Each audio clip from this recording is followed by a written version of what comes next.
cut him off. I know. When did I ever fucking say anything?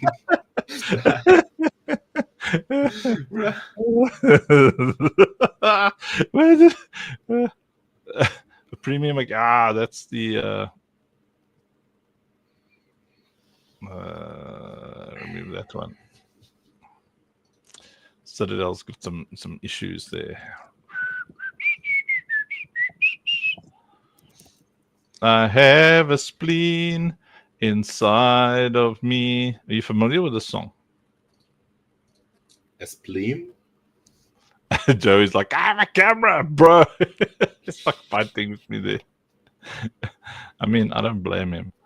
I'm gonna. You can't degen unless you're upside down. Is that true for everybody or just Australians? Great, get it right. There you go. Hey.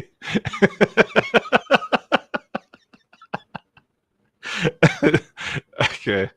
All right, we must get serious because this is the recorded part. Okay, so today, traditional careers versus careers in Web3.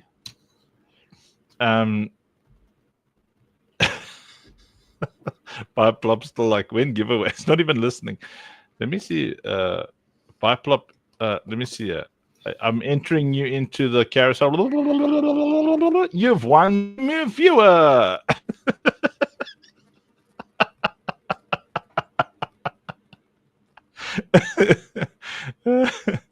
Nobody on stage. Senior Choice, don't you like what you won? I love what I want.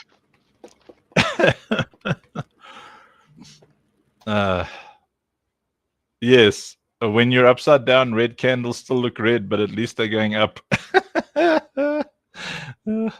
Fantastic. So this summit tonight is either going to do one of two things. It will either make you ruin your life, quit your job, end up bankrupt, and keep on gambling in Web3, or it can do the exact opposite. So you can find freedom, you can quit your job, and you can find everything that you need to do that will make you enough money to sustain yourself in Web3. These are the two ways. Now, all that I will be doing with Papa Bear is just show you what kind of opportunities are out there. So this is definitely a disclaimer. We're not encouraging you to quit your job to start degening fully in Web3, but it should start as a hobby and then level up as you go. And once you do have a sustainable income from Web3, then you can think about quitting your job. So now that the disclaimer is out of the way, I will be sharing a document from my side. Let me see if I can do that. Someone's getting loud messages somewhere there. Yeah, that's Discord is getting low these days. Is that Discord? Yeah, that's how the new notifications sound like. For Discord? What? No, that's Yeah. my regular notifications. Oh wow, they sound the same from my Discord. Yep. So because it's It's Joey's Solana wallet. Because he's so yes. Can I send you the document and you share it instead? Because it's an HTML and they want to still see Arena. Okay, sure. All right, I'm sending it to you on WhatsApp. No choice but choice. Your choice. Your choicey, choicey, choice of choice. You brought me again. It's like 3 therapies already. Last night I hit everybody with a solid therapy. Last night was a class rug. Everybody last night was excited about this new song. And then we just left. And then I played the new song, but only to Twisted and Rob.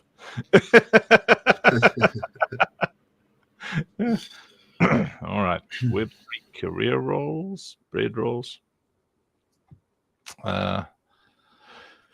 Share screen.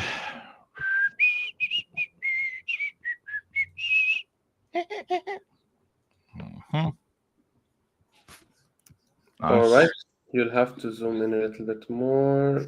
Yeah, that's fine. All right, so I just need it for general guidance there, but most of the content I'll be saying it. Awesome. So during my Web3 journey, just before we start, for those who don't know us, so I'll introduce myself, then I'll let Papa Bear introduce himself. I'm the Web3 manager of Operation Safe Place, Citadel, anything that's funk related. I have a flu, so my voice will probably crank up in the middle of this presentation. I will mainly walk you through what was my experience with seeing, with integrating the Web3 ecosystem as someone who's doing it full time, and what are the challenges that you may face, what used to work before that doesn't work anymore, and what are some potential job positions that aren't viral yet that you still have time to work your way around them. Jose, do you want to introduce yourself briefly? Sure thing. Hey everyone, I'm Papa Bear. Real name is Jose. I am currently with OSP doing the leading in all Web3 technologies for the development of the NFTs and the platforms that we're using. All the little cards that you guys are going to see in the Discord if you guys pop in, the Lucille's, the packs, the keys. Me and my team are taking care of all of that. So if you have any complaints or any feedback, feel free. My DMs are always open for you guys. Other than that, all the platforms that you also will be seeing at the Citadel in the future are also going to be stuff that me and my team are going to be doing to make sure we're giving you guys the best user experience with OSP. As for history in Web3, I started with actually Joey a couple of years back, and we went through quite a lot together. We went through being moderators, community managers, project managers, all of that. So we know quite a bit when it comes to careers in Web3. We've been around the block. 100%. Yeah, I was able to pay my full tuition, 4 years of education in a private institute just from Web3 alone. And that's not mentioning any projects or NFT collections that I made. This is just by doing Web3 jobs. All right, so when I started anything related to Web3, the first thing I started doing was I became a Discord mod. So Discord mod is the easiest job that you can get, but you can, you may end up not getting paid, So it's like one of those things that you have to, you have to find a good deal with someone, and then you kind of have to degen and assume that this person will actually pay you if the project does well. So if that project doesn't do well, you may end up not getting paid. So many times I've done jobs in Web3 that I haven't gotten paid for. And this is why you see there's a big culture in Web3 where people tend to pay in advance and not after the task is done. So this is culture inside Web3, which is great. Some of you will be like, hey, that's amazing. Like, we don't have this in Web2. But the negative part is that if you get paid early on, you may feel demotivated to work after. And if you are on the other end of this deal, if you are the business developer, if you are the person hiring the people, then you will have a very hard time motivating these people. And you will also be subjected to many rugs, as we all have witnessed in the past. Right, Uncle? So I'll go through the list one by one, and anytime that there is something that I've personally taken part of, I'll talk about it. So first, you have the blockchain developer. This is something that Papa Bear will be talking about in a bit. So I will not touch it. I will leave it to the expert. We have tokenomics designer and crypto economist. Basically, there are people that will go on LinkedIn and they will search for someone that understands tokenomics. They will search for people that have participated in TGEs before. They will search for people who understand how tokenomics work, who have connection, who can list them on centralized exchanges. So all you have to do is you can try and get a deal with one centralized exchange, at least, to be the ambassador. and then they will give you like leads that you can reach out to, or they will give you deals. They will tell you if you are able to secure this community or any community to launch their TGE on our platform or to list on our platform, you do get like a 10% or 20% commission. So if you are able to list at least one project per month, then this is like $1,000 or $2,000 worth of commissions. So I didn't do this, but I've had many people that messaged me, and I was on the other end, so I saw the business model at place. So the second one is project manager, and I'll go into the collab manager after that. So project manager is a bit like what I'm doing. So you are the head of a Web3 project. You oversee all Web3 activities, which means that you practically do nothing and everything. So you do have the responsibility that everything is working well. You do have the responsibility to follow up with the people that are doing specific tasks, but this is your main task. And if you fail, if you fail to follow up with these people and they're doing their own thing, then the entire responsibility falls on your head.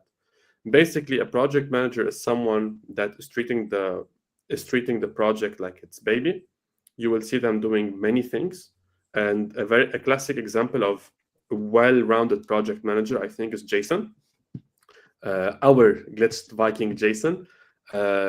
It's very tough to be doing everything in the same time and making sure that even when it comes to development, you sometimes have to figure out what's happening. Even when it comes to things that you don't understand, you have to figure out what's happening. And this is really the job of a project manager. The first project I managed, I was spending 17 hours per day on it. And Papa Bear knows exactly which project I'm talking about. So if you want to go into project management, you really need to go all in on something. And you have to spend your entire time trying to always answer the question, how do I make this project succeed? What more can I do? And what's the useful thing no one else is doing that I can be doing? So again, I'll say this is very important. What's the useful thing no one else is doing that I can be doing? So this is basically what a project manager is. The collab manager, by the way, so for every section I go through, I will estimate how much money you can make if you are a full-time employee. So in the tokenomics one, I told you it's commission-based. The project manager can make, I think the highest paid position I was able to get as a project manager was $500 a week. I know that there are bigger paying opportunities in project management, depends on your experience, but I had like only 1 year of experience back then. So a successful project manager can make around $2,000 per month. A collab manager is someone that is well connected within multiple projects in a specific space in crypto. And what he does is they go out and they find people who are who have projects, who have built projects before, who have a community, and they try to introduce this community to the project they have. So one funny thing that we used to do, Papa Bear and I, back in the days, is when we used to manage like 4 or 5 different projects, to make sure that the community is growing, what we would do is we would make collabs in between the projects we were managing. So all of their community were growing, and we were using this hack because we just had all of these connections inside the space. And I was able also alongside Papa Bear to sell out a collection on ordinals like 2 years ago, just because we were able to find pretty good connections in the Web3 space. So collab managers are still a thing. They're very popular still, and a good collab manager can cost anywhere between $250 to $350 per week. And these are the rates that I have seen personally. So we're talking around $1,400 per project. Hey, Andrew, you're cheating. You're cheating, Andrew. So I'm trying to find collab managers. That's still under project manager. Yeah. Okay. Yeah. All right. So these are the rates for one single project. Usually collab managers are, they take multiple projects. So they have like 3 projects, they're making 4K a month. You know, it's a thing. Like I've seen people do that, and I've worked with people who do that. Fourth, we have community management.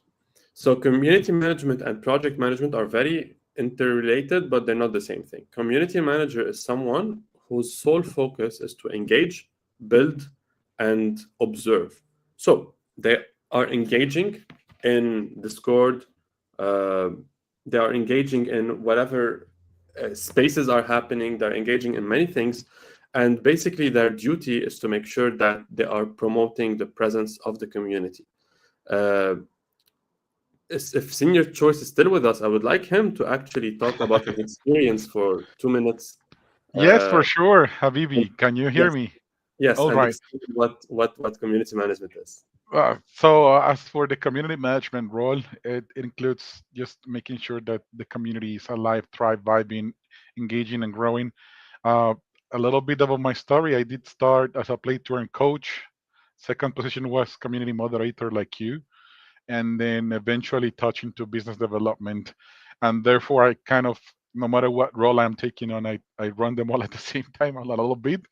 But yeah, the community manager needs to make sure that the community is thriving, that the messages of the community are getting to the core team, and that the messages of the core team are getting to the community.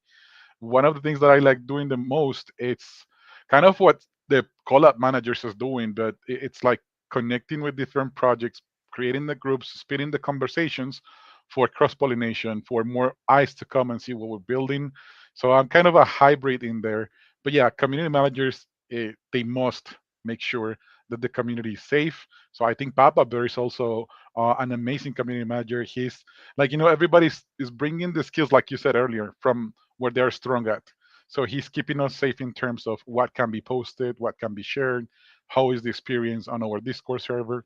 From my end, is more about jumping into access spaces, preaching, spreading the word. So I'm kind of that like hybrid presence, but definitely is always doing your very best to expand your community, not just to nurture it, but to make sure that it grows and thrives while staying safe. It's a magical role, especially because this community, for example, our community, it's a community that leads you to lead. Like it's so easy because they always show up, they're always around, and you need to identify that value and you need to give that value back. Angst is also a master community leader. He's not just our vision lead, but he's also leading our community and setting up the standards, the values, right? So yeah, we're doing things different in here, and I'm proud of being part of this team. But for sure, it's all about loving your community back, identifying who the most valuable players are, the most active members are, and just embracing them. It's building home. It's Yeah, leverage everything that you have in common and just push it hard and make sure that people comes with the right reasons, with the right goals, with the right mindset. And if they don't, try to educate them. But yeah, a lot of my job too is vetting people that I talk to, is jumping into one-on-one conversations. Maybe in the song, that's what Unks puts like on Google Meets from dawn to dusk, is often just meeting with amazing people that no matter where they're coming from, what's their status, I'm pretty much open. So I jump into calls with this so-called KOLs or content creators or projects, and I just see, okay, these people shares the vision. There's people that wants to drive the space forward. There's people that comes with good intentions. We can leverage this and do something. Let's think of collaborations. So we connect them, bring them into conversations with the rest of the core team, and then the magic starts happening. I think that we're gonna be seeing some partnerships announced from those interactions. But yeah, like half of my job is from the shadows, half of my job is on spaces and stages. But yeah, you guys are making it easy because here teamwork makes the dream work, and it wouldn't be the same without having everybody pushing forward on their own way, on their own direction. And one thing that I have to highlight is how over here, everybody, it's always pushing even if we don't see it. Like I know that Jason is probably on a call right now or pushing something at the moment. I don't even need to ask him, but then he's gonna tell me, "Hey, we got this group. I need you to help me with this." And FQ would probably be doing the same, and Saba would be doing the same. Like we're all pushing forward. So yeah, community management and host is engage, interact, grow. But yeah, crucial mission for me at the moment is bring more projects that are gonna bring more eyeballs, and not just any community member or new community member, but valuable people that can really bring positive things towards our ecosystem.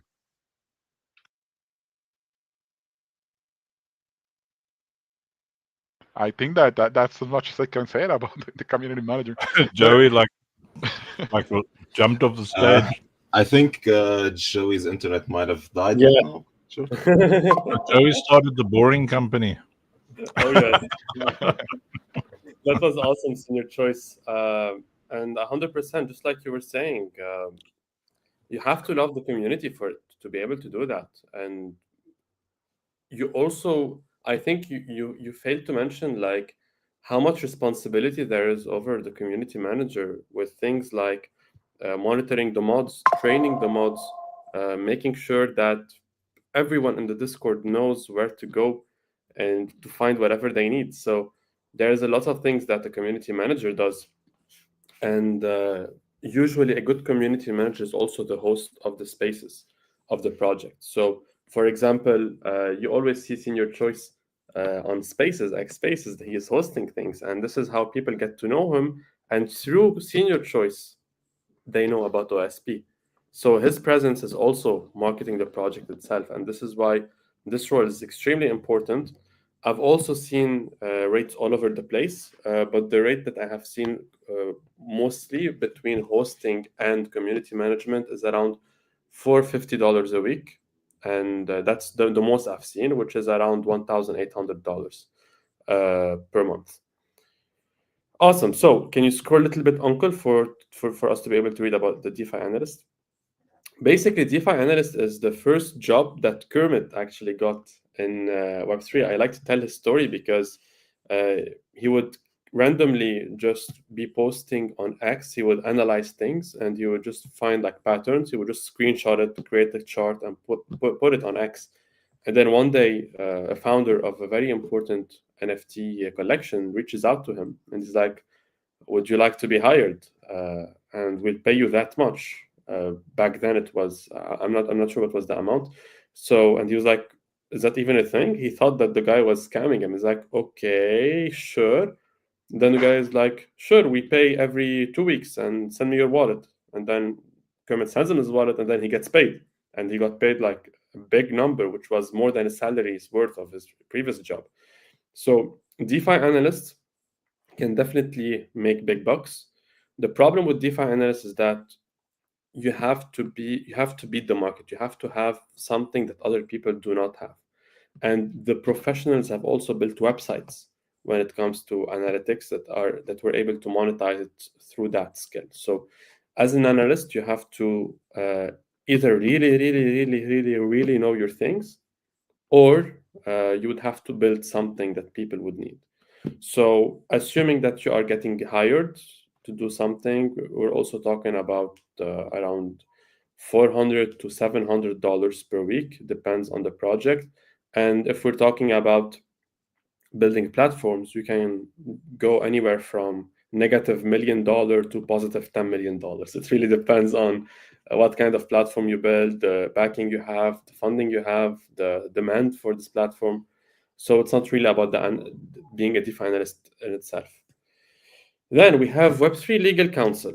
So I once went I was working for a client like a year ago, and we had a meeting with a Web3 legal lawyer. And I didn't even know that they existed, but apparently they are very, very well common. And this lawyer was based in Dubai. So we went on a call, and this lawyer seemed to know everything she was talking about. And nice, Rafiki. And eventually, when we had the call, I asked the client, I was like, why weren't we able to talk more with her? And then he told me her rates, and her rates were insane. So for the entire project that she was working with, she had charged a flat fee of $35,000 for one consultation per week, or something like that, like 1 hour per week, and she had charged this crazy amount. So if you are a lawyer and you are able to specialize in everything Web3, this is definitely a gold mine, because people aren't ready for the overall growth of Web3. So yes, Rafik, early movers gain the most. We don't have much insight into that yet. And if I would assume that the first project that integrates actual lawyers inside Web3 inside the community, like inside crypto Twitter, inside this community is going to make a lot of money. Alpha callers. So the alpha callers are people that have experience, they have insight, they have friends, and basically what they do is they go out and they find opportunities for the project. So a standard way that alpha calling used to look like before is you would get an alpha caller, you would put him in your Discord, you would give him one channel, and you're like, here, spread alpha. So some days you would open your Discord, you would find a notification. The alpha caller would be like, buy this NFT collection, this project. The floor price is currently 2 Solana, and the reason being is the following. And then he would detail why you should buy into this collection. And then some people would vote yes, some people would vote no. So you can see people's reactions, but then after like a few hours, you would see the floor pumping. It doubles, it triples. So then he reminds you that if you'd taken this call, you would have made 300% profits. And this is the case for trading tokens, trading NFTs, trading forex, even going out and finding potential projects that you can collab with. All right, so it's crazy how much alpha there is out there, but you may just not know about them. All right, so I will not read the comments, senior choice, but if you want, you can, after I finish, read all of the interesting comments, and we can discuss them and see how they fit in with what we're saying. So alpha callers can get paid anywhere from $300 per week if they are good alpha callers to 1,000, 2,000, even. I think Papa Bear once saw someone that was getting paid like a crazy number. I don't want to butcher the number, but like 4 figures easily per week. So also alpha callers benefit from something. So we're not talking about this. I'll mention it towards the end, which is affiliates, basically. So when you have a big community, let's say, for example, Andrew wants to drop a new merch. Okay, let's say he wants to drop I don't know, Andrew finds that he doesn't have enough money to get through the month for the development of Citadel. And then he's like, I'll sell tank tops and then I'll just have my logo, the Funk tank tops. And whoever uses my link will I will win royalties from it, and then he would just use it on a random website. So affiliates are very strong when you have a community. So it is actually cool to have Funk merch, Uncle. We have to talk about it. This is actually a good idea. So I think we can do a mint that is traditional merch mint. I'll be down. So affiliates, you basically have a lot of power when there is a big community, because if they just share one QR code, if they just share one link, they have hundreds of clicks. So this is also something that you can benefit from financially whenever you have a Web3 job and you're integrated inside the community. A Discord moderator, senior choice or Papa Bear? Does anyone want to talk about this? Because it's a very interesting role. I can jump in while Papa Bear is coming back, but yes, since it was the second role that I took on, eh, it's a lot about making sure that you keep your community safe and informed. It's like how you cascade the information down from the top to the bottom. For me, they are the front line, you know. The moderators are those who welcome new members, who answer the questions, who send them to the right places with the right links, and it's people that the community members will trust. So it's a crucial role. It's important to have the community manager organizing them properly. One of the things that allow me to secure a position as a head of community mods after I was a moderator was the fact that I could tell them, like, you know, guys, we had like 5 moderators all from the Philippines and like one from this side of the world, and they were all trying to answer the questions at the same time. I'm like, guys, we need to optimize the way that we work. I love that you're all online and keeping an eye, but it's not about who answers the question first. It's about how we can make sure that we keep the chat under our watch as for as long as possible, because Web3 doesn't sleep, and you gotta think on 24/7 working hours. Like when this side of the world is sleeping, the other side is awake, and so far so on. So instead of having everybody just like being full time on the chats and Discord. What I did is like, let's distribute this through times so we can work smarter and we can all shine upon the times that we are allocated. So there will be no dark times at certain hours where maybe someone is gonna come spam scammy links and harm our community. So it's always making sure that there's someone who can keep an eye on the community, hopefully distribute them through different time zones so that this protection can happen. And yes, it's just people that is there to make sure that the community is safe, active, thriving. They usually also right hands in terms of events. When you're running something on Discord, they will be the ones to gather the information for the community manager, for any core team member. But yeah, they are Yeah. the front line. They need to rock. Not always do they get paid. Sometimes these positions start as just, you have to show up daily, you have to be the bee, and then you get this thing, you get the bang hammer, because the court members are gonna see all of your contributions and all of your presence, and they're gonna notice, okay, this person really wants to be a part of our community, and he's like the most active participant of our community. Let's try to talk with this person and see how we can do something more. And that's a door opener. So a lot of Web3 legends that I hang out with started as community moderators, and it didn't start by being paid up front. Like first, you really had to show up, that you would bring skills and that you would bring experience and knowledge and time, which in the end is the most valuable resource. And then when you're putting in that time, believe me, it's going to unlock the rest of the opportunities, because it's just by showing up and bringing that sweat equity that you can unlock new opportunities. But yeah, Yeah. the path is going to open after that. Yeah, 100%. Couldn't have said it better. And what's nice about being a mod is that you get exposed to everything I just talked about. So by being inside the project, you get to see how all of the other positions work. You have also like you have responsibilities to keep the Discord secured. You're looking at the tickets. You are helping out people with whitelisting, etc. Like at some point, I remember we had a project where there was like 6 months helping me out on it, and it was an absolute warfare. Like all we were doing is just checking the ticket section and then seeing 5 new tickets every minute, and then we had to get through all of the tickets because it was a hype project.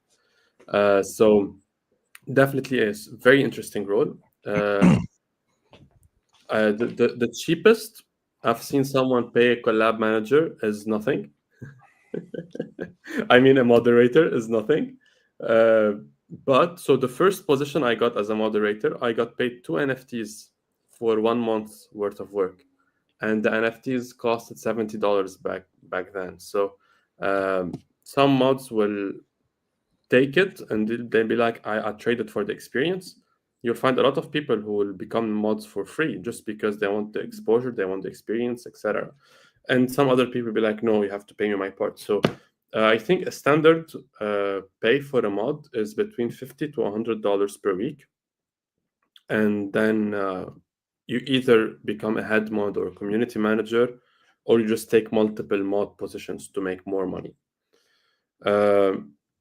Awesome. So, reply guy. This is one of my favorite, most underrated Web3 jobs. So, reply guy is someone who logs into your personal account. So, let's say, for example, I am too busy and I don't have time to be on X and to interact with people and make connections, reply to my posts. I will hire someone that I trust.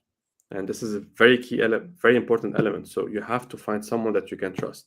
How? You either have to know the person and they have to be a reply guy, or you will have to know someone who knows a person that is a reply guy. So the trust factor is super important within this position. And this is primarily why it starts at a very high rate, because you cannot just simply find someone on Fiverr that you will trust with your entire account. So I wouldn't suppose it would go well. I haven't tried it. I don't suppose it's going to go well. So what happens basically is this person logs into your account and they are focused on doing replies on your behalf. So they have to also understand your personality, because by replying to other accounts, one, you are boosting the algorithm. So the algorithm now thinks that you have a lot of friends, people interact with you, they will show you to more people. you also are commenting and replying to people under your post one by one. So the algorithm will also be favoring you, and you will favor this connection between you and them. And funny enough, like sometimes that can literally have a direct impact on selling out a collection. I remember we were working on a project on ordinals, and my reply guy back then was just doing basic reply stuff in ordinals, and then he had picked the best, the top dogs in the space back then. And I remember he replied to Frank Digod's post, and then Frank followed the account from the reply. So whenever the mint was happening, people saw that Frank followed this account. Instantly, the trust went up. I even have John Cena following me because of because of doing reply guy stuff. So yeah, and sometimes you will find like even big accounts like Elon Musk would follow reply guys just because they were able to find something that's super niche. So one key follow can sell out your entire project. Reply guys start anywhere between $75 to $100 a week, all the way up to $400, $500, even $600 a week. Depends who the reply guy is. And the beautiful thing about reply guys is that you have a milestone, like 100 replies per day, for example, and then you can just have 4 accounts on your phone. So you wake up in the morning, you do the 4 accounts, afternoon 4 accounts, and then you just end up making like crazy amount of dollars per month. This is the reply guy. The graphic designer, a typical graphic designer is someone that will help you with visuals. He will create posts for you. He will make sure that you have consistency in the artwork that you're putting out. And it's a complex position, but it's not really just specific to Web3. It's more of a technical thing that all projects have across all industries. All right, so graphic designers can be paid anywhere from tasks to full-time positions. So there isn't really a specific price that I would put onto this, but it ranges anywhere from like $20 an hour or $10 an hour all the way to $100, $200, $300 an hour. It depends what the task is. AI designers. This is an upcoming position that will be booming very soon. But to make things more interesting, I will let Papa Bear talk about 2 positions before I address AI designers. Papa Bear will talk about whitelist hunters, and he will talk about basically. So if you have to go up to the first slide, Andrew, and he will talk about deving and everything that is developer related. Papa Bear, are you here? Yeah. I also forgot one thing. He will also talk about airdrop hunting. So these are 3 points that he will be talking about, and he may also want to share his own screen. Yeah, first I'll talk a bit about development, and then I'll share my screen to talk about airdrop hunting and whitelisting. So developers in the space are kind of scarce, if you want. So if you have the mindset and have the patience to learn basically Solidity, Rust, being able to excel at UI and backend, this process takes time, but because of the scarcity of the developers, you will be able to find positions within projects coming up that need, let's say, a website to mint whatever they're gonna deploy on the chain, a homepage, all of the stuff, their entire products, their entire NFT collections.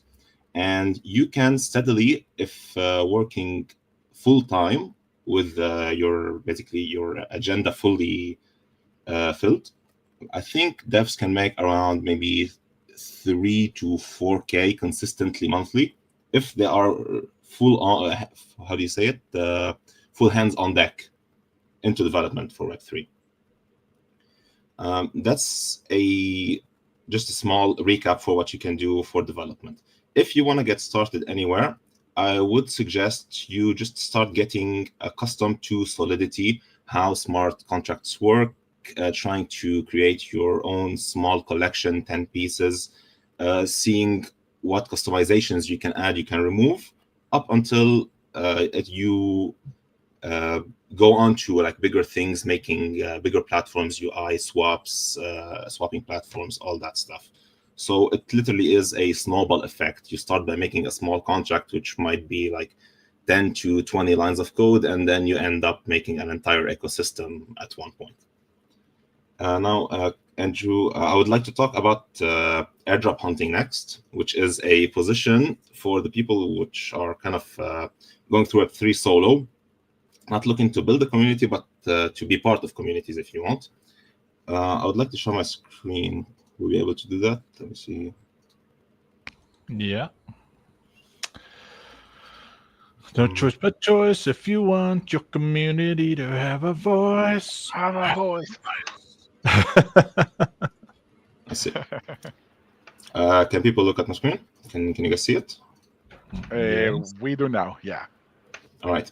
So when I was asked to be presenting here, Joey told me that if I could prepare like a PowerPoint or a big presentation, but to be honest, I'm just like not really good at those. So I thought it would be better if we had like a interactive session with examples of and live preview of stuff that might happen in Web3s. So I'm gonna go through examples and explain different types of airdrops and how they kind of work. So this is a small just PDF that I put together with a couple of links, and I'll share more resources at the end. So airdrop farming resources. The first thing you want to know when you go into airdrop farming is what's airdrop farming. As simple as that. Airdrop farming is kind of like looking for a reward for being an early user in a platform. It's imagine playing a game in the beta phase or the alpha phase, but at the end, you will be rewarded because you play tested, you tried to break their game, you reported bugs, you used their systems. That's basically it, but it comes on Web3 platforms. So there's 3 types of airdrops that I classify them as. We have active airdrops, we have passive airdrops, and we have staking and holder airdrops. We're going to go through them one by one while I explain. So what are active airdrops? Active airdrops are a type of airdrop where you have to be actively showing up, actively engaging with whatever protocol application community you're trying to get a reward from at the end. So let's take an example for Layer 0, which is an airdrop which happened around, I believe, a year, 2 years ago. You have to know what you're targeting to know how you're going to go into it. So Layer 0 is a protocol which its main use is bridging funds from a blockchain to another. So if you had the Ethereum on Arbitrum and you wanted some say on the say blockchain, you would find a application which is using the Layer 0 protocol and do the swap there. You'd pay, let's say, $1,000 in Ethereum, you'd get $1,000 in say on that blockchain. So one of the examples of how we used to farm a Layer 0, the main thing was transactions and volume on that protocol, basically using it and kind of paying as much as you could, but not losing the funds because you're just bridging them to another blockchain. So for example, let's start with Stargate. Stargate is their main the main platform which was used to do the swapping for Layer 0. So you'd come to Stargate, connect your wallet, and let's say I'm on Arbitrum, I got Ethereum, and I want to go on Optimism, and I need USDC. You'd put in the amount, how much you want to get, and that would perform a transaction. That would basically interact with the Layer 0 protocol. Same thing for CoreDAO. It's also a different type of bridge. You would come here, you would come and let's say I want to have the BNB chain and I want to bridge to the blockchain that the CoreDAO platform created. They support, like, let's say, only USDC. Specific platforms have specific things they support. I would say I want to send 1,000, and it would go to that, leave my BNB blockchain from my wallet and go to the core blockchain, which is still in my wallet. I would still have access to the funds. Additionally, they also were supporting something like bridging NFTs between blockchain, not just tokens and not just tokens in general. So this is a platform called Holograph, which was also using the Layer 0 protocol. But what's nice about it, while back then we were creating and using NFTs and bridging them, we were also gaining points on this platform itself, and it ended up even doing its airdrop before Layer 0. So one thing which is kind of nice when you're actively farming protocols and platforms, is you're also farming kind of sub platforms which are in an indirect way. So this was like 2 airdrops in one. We got this one and then Layer 0 airdrop later on. A different example would be Linea, which I believe airdropped like 3 to 4 months ago after maybe 2 years of people farming it. Linea had a different approach because it was a different protocol. And Linea was actually a blockchain, not a protocol. Layer 0 was a protocol. So what happened on Linea is they launched their blockchain. It's like Ethereum, it's like it's like Optimism, just another blockchain. And they had on Interact, they had quests which gave you LXP. LXP were points which you got for basically doing all of these quests, and they were distributed, I believe, once a month at the end of the month. So this is an example of one of the quests. You came here and you finished first task, second task, third task, fourth task. And right now I can't access them because this was done like a year ago. And at the end, you would gain 100 LXP. You would just gather all of it, and there would be kind of a leaderboard, and the airdrop would be given to the users respectively to how many points they have. These are also other examples. They also used Layer 3, which is a very common platform that people use to launch awareness about whatever they're building, whether it's a new blockchain, it's a new platform. You guys, if you want to check it out later on, you can see all available quests for all available blockchains, stuff that interacts and builds volume on those chains. So you would basically establish your footprint on those platforms. Now, these two are airdrops of the past. So I want to talk a bit about an active airdrop which is happening right now for anyone who wants to partake. It would be OpenSea. So right now, OpenSea have a rewards program. They started it, I believe, around 2 to 3 months ago, but it's still available for the people who want. It's basically task-based and XP-based. So as you see, you got multiple levels of chests which level up, and the higher you go, the higher the reward whenever OpenSea decide to do their token generation event and give their token to everyone. So right now, there's only one quest available, which ends in 3 days. You have to buy an NFT from a verified collection on any blockchain, and it has to be $50 minimum. So as an example, let's say we go to view collections, and all these with the blue tick would be verified collections. You just have to pick one that would be in your price range, but above $50. Let's say we're going to go on Arbitrum to narrow it down, and Rexy. You can just buy a Rexy NFT for $120. You go to the rewards page, you claim your reward, and after that, if you want, you can resell it. You can keep the NFT. It doesn't matter. You claimed your reward. You're good on that part. Now, second part is passive airdrops that I want to cover.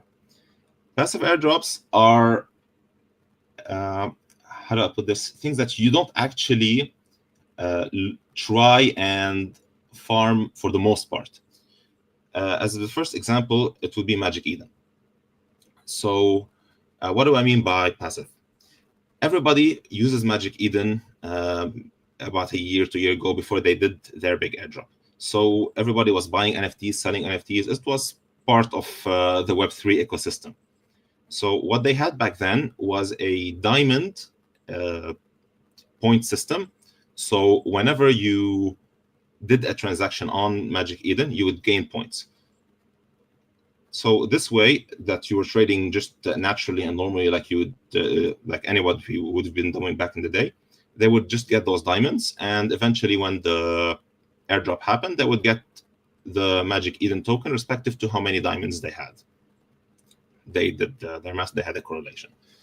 Right now, there is more ways to get the Magic Eden token, but the big airdrop is done, and you would be fighting with whales. So it's not really recommended, but you could always end up getting more rewards from just trading naturally, which is the passive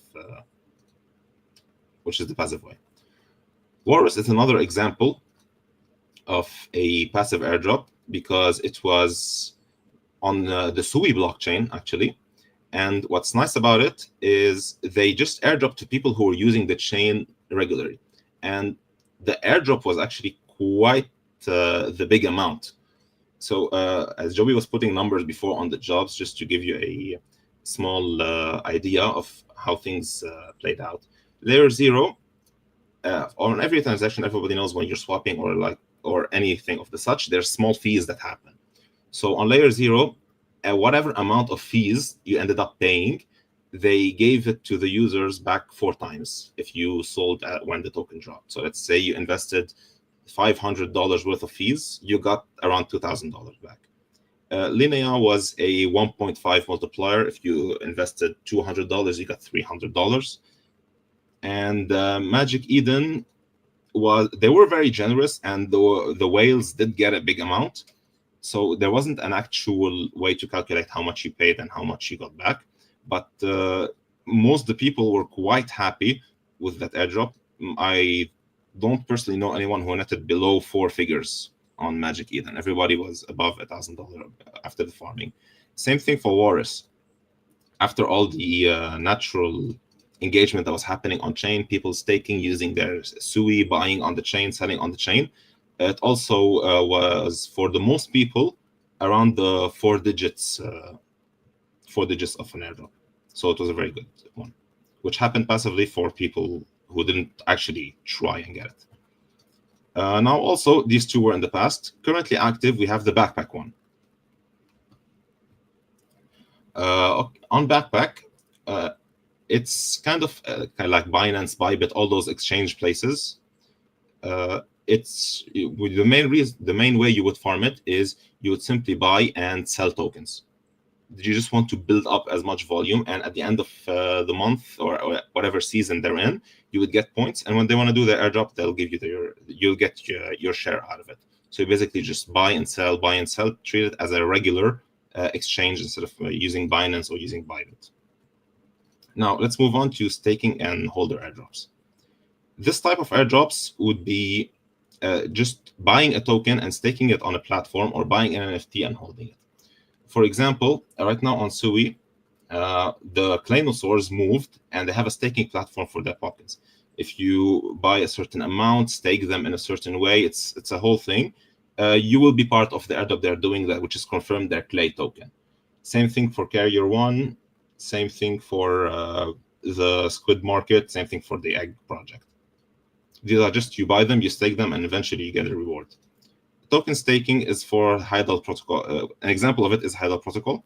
You just buy their token and you stake it on their platform. And eventually, when the protocol does an airdrop, you would get your reward. These were the stake and holding type airdrops. Now, how to check your performance on everything that you're doing. An example would be the platform Wenser. Wenser is a platform where it has a checker for all the activity that's happening on the blockchain. Let's say for Monad, you just pick it, you get a wallet, and you check it, and it gives you all the metrics about everything that you're doing. Now, this is a new wallet, so it won't have everything, but it'll tell you how much you have, how much how much volume you did, how many contracts you interacted with, all the information you can be found for every single page.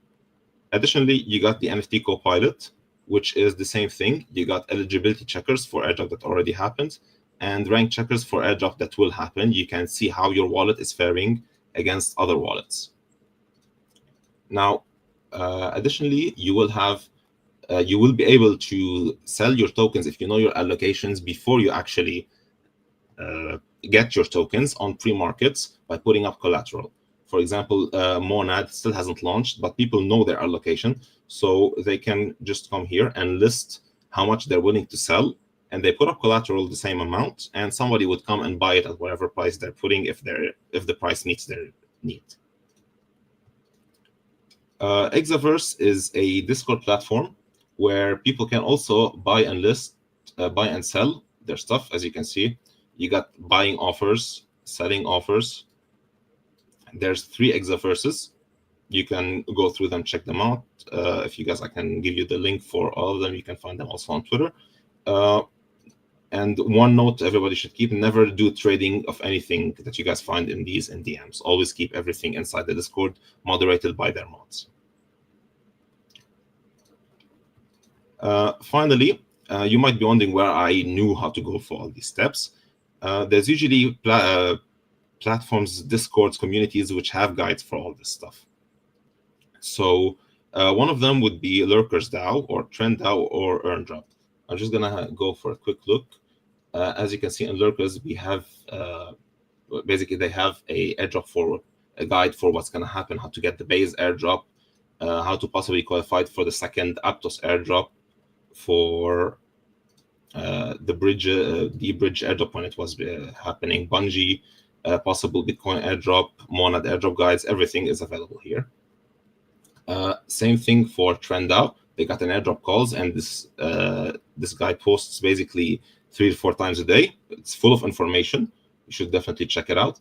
And the EarnDrop Alpha, which is made by Olympio, also a lot of updates, a lot of information about all airdrop things. Now, the second part which you guys wanted to talk about was whitelists. So whitelists, you guys would basically find them kind of in the same Discord, same places. So when you're part of a community, there's usually a giveaway sections. So what you want to do is set up an account on Atlas or Sabr.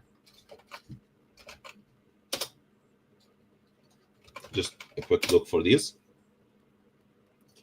You set up your accounts here, you connect them to Discord, and when you're in Discord, you can check out the giveaways that we'll be doing. You can enter. This is a Sabr giveaway, enter it.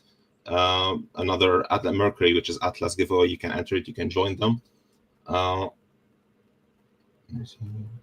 Yeah, so you would be basically eligible for winning whitelist and joining other projects.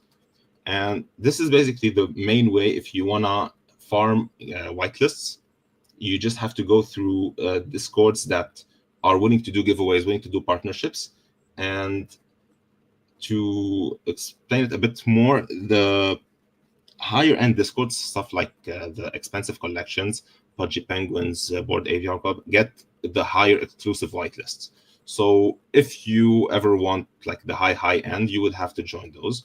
But if you're just getting started, things like these 3, because they're free to join.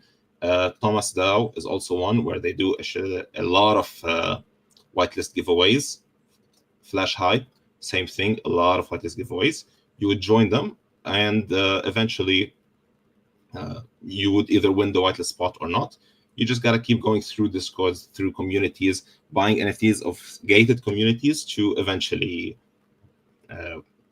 possibly get the whitelist that you're looking for whatever project you're looking to mint later on.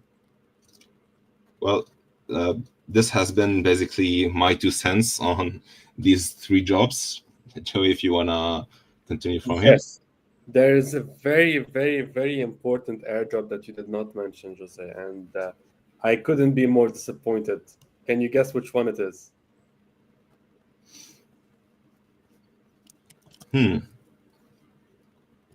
People on the arena are already guessing. It's the Citadel airdrop, bro. Brother, you got me off guard on that one. You got me You're off not guard. farming Citadel. What are you doing? That is true. That is true. So basically, if you want to use what Papa Bear was saying, active airdrop is when you do something and then you expect a reward. And passive airdrop is when you're just casually doing your thing and then suddenly people are like, here's free money. With Citadel, it's also both, because if you've been holding our assets, we've been taking screenshots, we'll send you free Citadel tokens when the TGE happens. And if you don't hold assets and you go on and you buy some assets, you will receive CTL tokens eventually. So if you want to learn about the Citadel airdrop, go onto the Citadel Discord and just go through the announcements. You'll find everything that you need. Awesome. So airdrop hunters, can earn anywhere from negative dollars, where they would invest money into something that never pays off, just like Senior Choice was saying in the chat. Papa Bear, he said, I'll try to quote him. When he tried an airdrop, it was for IQ protocol. He paid $45 and he only got $1 out of it, which is That was something painful, man. Painful for real. Sometimes maybe good, sometimes maybe not so good. Yes, It is a gamble, but yeah. Yeah, but other times you can make crazy amounts of money. I'm talking 5 to 6 figures by just participating in airdrops. So it's interesting. I would suggest that you expose yourself to passive airdrops as much as you can. And that would be the safest way to go about it. So most of my biggest wins in the airdrop space were passive airdrops. All right, so Funk, can you get my PDF thingy up on stage again? Am I allowed to ask a question, or must I wait till afterwards? Go ahead. Explain the Citadel airdrop. Do we have a Citadel airdrop? That's What's cool. the Citadel airdrop? Can I somebody would explain? Yeah, I'd like some Citadel. So the mighty Rob, the mighty Le Rob and Le Jason have both agreed to give 2% of the total supply to airdrop. And basically what that means is that there are a few assets that if you hold them, you will receive Citadel tokens, which are 2%. Yeah. Hey, Yes. why wasn't I part of that discussion? No, we're not giving anybody Citadel. No free Citadel, because you people just dump anything we give you. No free. Well, they are paying in other ways. No, I'm kidding. If you have, I'll probably give away 200% of our supply if you guys let me loose. Hey, that's why we leave these decisions to the clever people. But okay, sorry for interrupting. Okay, so it's 2%. Go for it. yes, so it's 2% of the total supply dedicated to the airdrop. And basically, if you hold Funk tokens, Funkies, Funket, Lucille packs, Lucille NFTs, Doxukis, you are going to receive Citadel tokens. And right now, every week, we're taking one snapshot. So far, we've taken the Funk and the Funket snapshot. Sorry, the Funkies and the Funket snapshot. So if you want to qualify, you have to hold these assets at the time of the snapshot. Anyway, can you scroll to the number 11, Funk, please? Okay. So AI designer. This is something that is going to overtake Web3, the Web3 market very fast when people start understanding it. So if you know how to use multiple AI softwares, and I'm not really talking about ChatGPT, like I'm talking about being able to use multiple softwares that do specific things for specific reasons, and you are able to monetize this, you will be unstoppable. So, for example, I have zero background in video editing. I have zero background in graphic design. I have zero background in Photoshop. Yet, if you remember the Doxuki trailer, I made all of it. And it was just because I was banging my head against AI softwares for 3 days. So basically, I used 7 AI softwares to do this video. And the market is in desperate need for fast content. So the faster content you can put out there and the more professional it looks, the more mind share you will have. So whoever is the one that is able to master multiple AI softwares is able to subscribe to the pro features of all of these softwares and be able to monetize it will be unstoppable. And I'm sure they'll be paid like 10 times more than regular designers just because they work 10 times faster. So if you are into AI and you know how to use AI, this is definitely a skill you should be looking to monetize. Awesome. So NFT artist, basically, anytime that you want to launch a collection, a typical NFT collection, you need art. And in a world where AI doesn't exist or doesn't know how to do it perfectly, you have to buy it from an artist. Sometimes you want a hand-drawn art, and usually artists will charge you anywhere from $600 to $2,000, $3,000 for the entire collection. So if you're an artist, definitely explore doing NFTs as a side hustle. White paper drafter, that's one of my favorite Web3 jobs. Basically, when you understand Web3, you start having a way to look at things that is a bit different from outsiders. So the more you fall deep into the Web3 pit, the more you climb in deeper into the Web3 dungeon, the more information you start getting and the more vision you start having. And then once you have all of this package in your head and someone gives you a chance to monetize it, this is where you will boom. So for example, I remember once a friend of mine told me that they wanted to build a project and they didn't really know what to sell. And they were doing something related to real estate and crypto.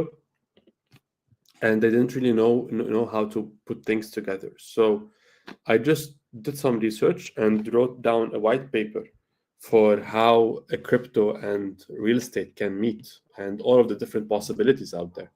And I sold him this document for a lot of money.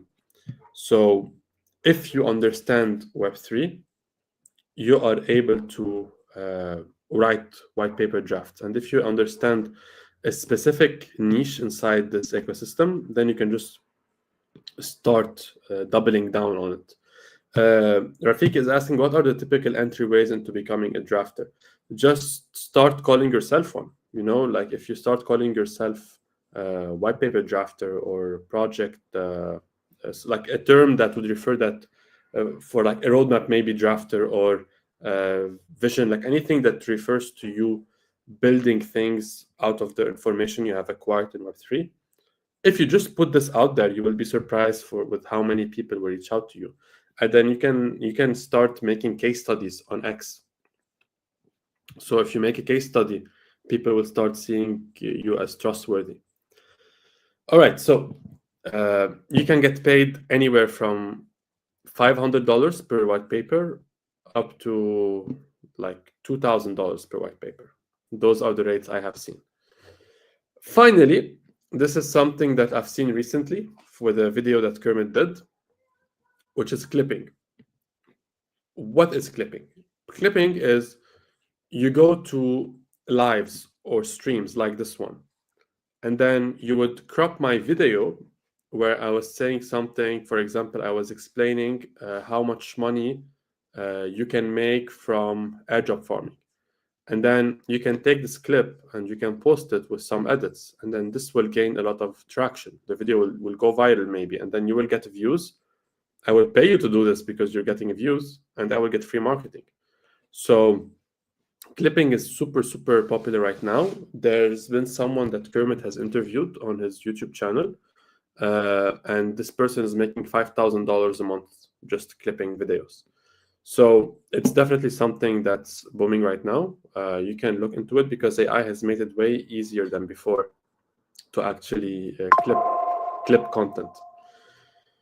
So 2 more points I want to add. First point is try to work. So anytime you reach out for a project, your priority is to get paid. If you cannot get paid in dollars, try to get paid in tokens. If you cannot get paid in either dollars or tokens, do it for free. That has been my motto. And what happens when you do that is you bound yourself with the project if you're working for free, where the community keeps seeing you and associate you with the project. So now you hold leverage over the project you're working with. So suddenly, if you want to leave, they have to pay you. So you'll always be able to get some sort of reward if you just do work for people in Web3. So this is the first point I wanted to make.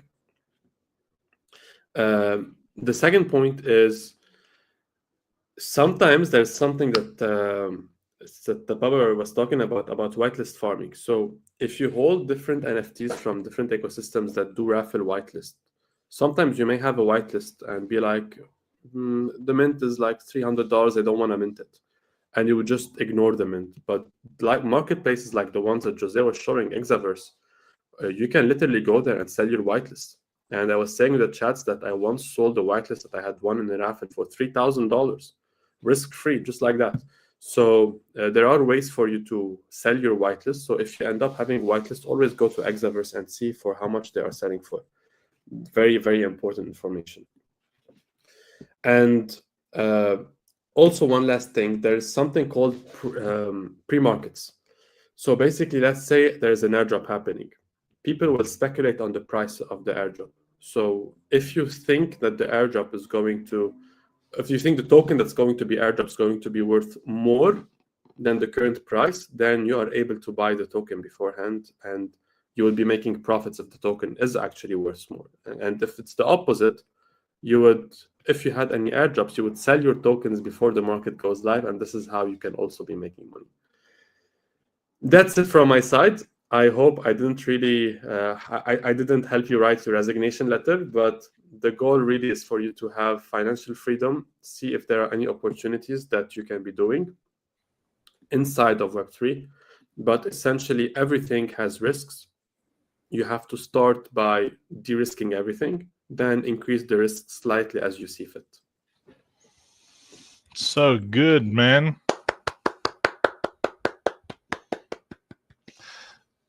And then another question is, I see the designed by GPT-5. What?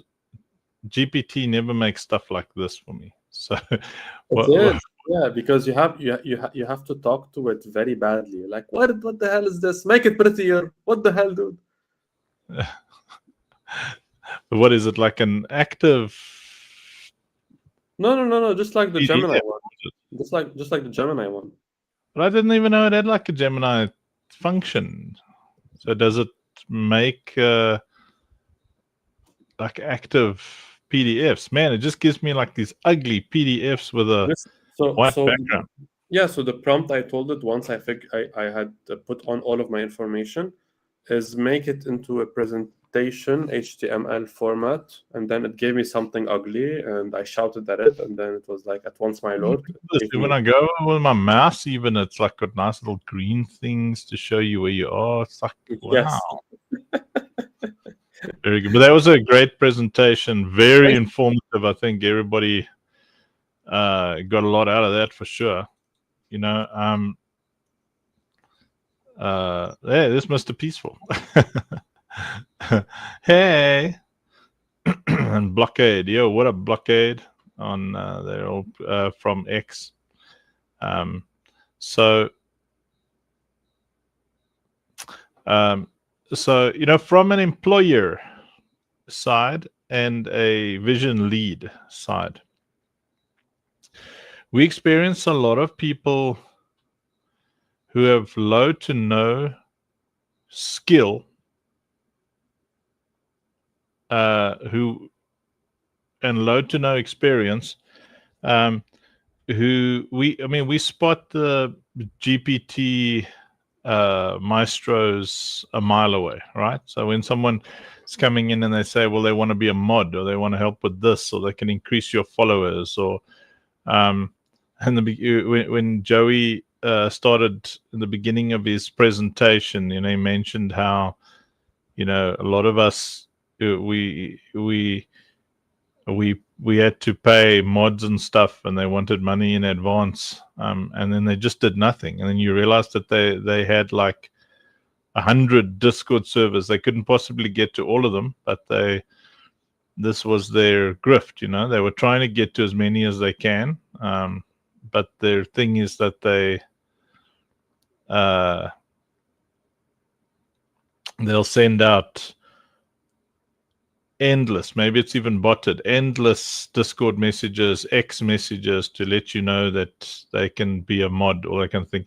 And I came from gaming Discord servers where we were modding and adminning for free, and there's like 1,000 people in that Discord server, and we just doing it for free. So I was so shocked. I still say, I have to what? I have to pay people, to mod. And when you meet someone like Papa Bear, who's actually an admin, an actual Discord admin, like an actual, not just a dude setting up a couple of channels, but a watchdog.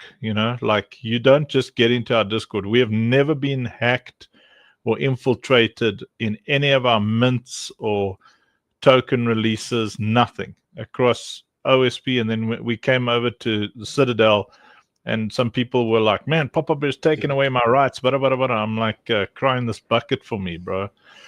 Go for it, Papa Bear. You wanted to say something? And most of these times it was Andrew complaining. Yeah, but I'm the only one who's allowed to complain. If you want your community to have a voice, let them complain to Senior Choice. Hey, Papa Bear, you wanted to say? Nah, I was just laughing along. I'm saying you flatter me with all of these. Yeah, well, it's true, So we gotta keep the community tight. We have to. Yeah, like, it's frustrating, in the beginning, because he's like so effective in making sure that hackers, scammers, whatever, can't get in, that you can't even speak in the Discord initially without having to, jump through 12 hoops, push to talk, and then everybody, like, when we came over to Citadel, like, all of the mods suddenly didn't have mod power anymore. and then and that's where Senior Choice would come in, building relationship with all the new mods, people who actually they're volunteering in love, people like the Broden, who they're just a present. So from our point of view, as someone who those of us who are able to recognize and promote people, we've got this policy on the ground that we've applied in the past 3 years. If we didn't raise you, we won't be paying you. We don't employ you. Sorry, yeah. If we didn't raise you, we won't employ you. And we're kind of organically, hey Joey, I don't know, organically starting to do that in OSP, because it is such a complex ecosystem that it's simple to those of us who are in it, but to new people, they're not just going to come in here and mod the Discord. But I'll give these 3 tips, if you job hunting. So the every now and then we got a bit of money and we can employ people and give them something. And the biggest mistakes, seeing this is about jobs in Web3, the biggest mistakes, and it was crazy. I was on a space some point where we were all the guys who were the kind of employers had the same irritation, is that people looking for jobs don't look at the culture of the hirer. They come at you with their culture. So, for instance, like let's say something like, I think it's mostly Nigerian culture, where I will say my budget is $1,000, and then they will negotiate after putting me through I'll go through the whole process of the interview, showing them the entire vision, all that kind of thing. They say, okay, let's talk price. Then I'm you, farmer of potato chips. I literally said what my budget was, and now you say, let's talk price. And then I immediately say, this conversation is over. And they say, no, what's going on? There's a misunderstanding. This is where we start talking. Now I will say, I get angry. I literally said the budget is $100. Now you want to ask me for $110. I said $100 because I got $100. But because in a lot of cultures there's an assumption that you sit down and then so Mandy was reading books about this negotiation thing, and I got so angry because she was negotiating with these vendors who didn't have any money. So she was negotiating the vendors down, and telling them, okay, well, I will give you X amount of money, a little bit less per thing if I take 3. And I'm like, Lovey, that's all that dude's got. Why are you negotiating with him? You can negotiate with a car, when you're buying a big, expensive car. But why are you? So one of the pet peeves that a lot of us who do the hiring have is that people don't look at the or they look at it, but they think it's a guideline and not an actual parameter of that job. So if we say reply guy position open, $75, you would first have to prove that you are doing Joey negotiated Turkish down for 20 to $1. Look at him, he's like all gloaty and happy about it. DJ's got a DJ, man. Like I walked away. DJ's got a DJ. Papa Bear was with me. We were in Turkey. I walked away 4 times, and at the end he just shouted at me, just take it. I'm like, okay. Yeah, for $1. Yeah. So the correct way to do it is first establish, is at the beginning of the conversation, is this negotiable? And if the person then at the beginning of the conversation says, yeah, we can, there's a bit of wiggle room, then, go ahead. But in the beginning, but don't think that your tactics are going to work. And especially there's no real new founders in Web3 anymore. Most of us have been so rugged and done in. And that we even mentor the new guys, and we say, listen, anybody who asks you for anything up front is going to rob you.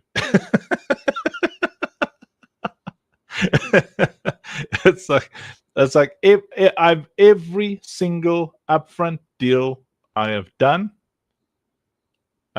we've been rugged and robbed and robed. Yes, Joey.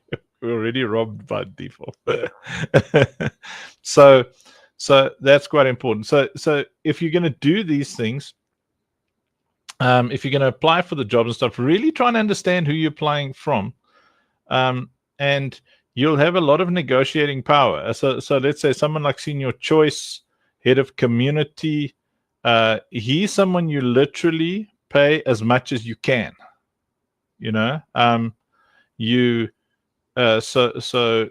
If we had $100,000 a month, that's what he would get. So he knows that. Employers would know that, and then that negotiation would start off at, because like I think he's the top community lead in Web3. I don't know, Joey, is there any competition that we can headhunt? I don't know. No, we're fine with what we have.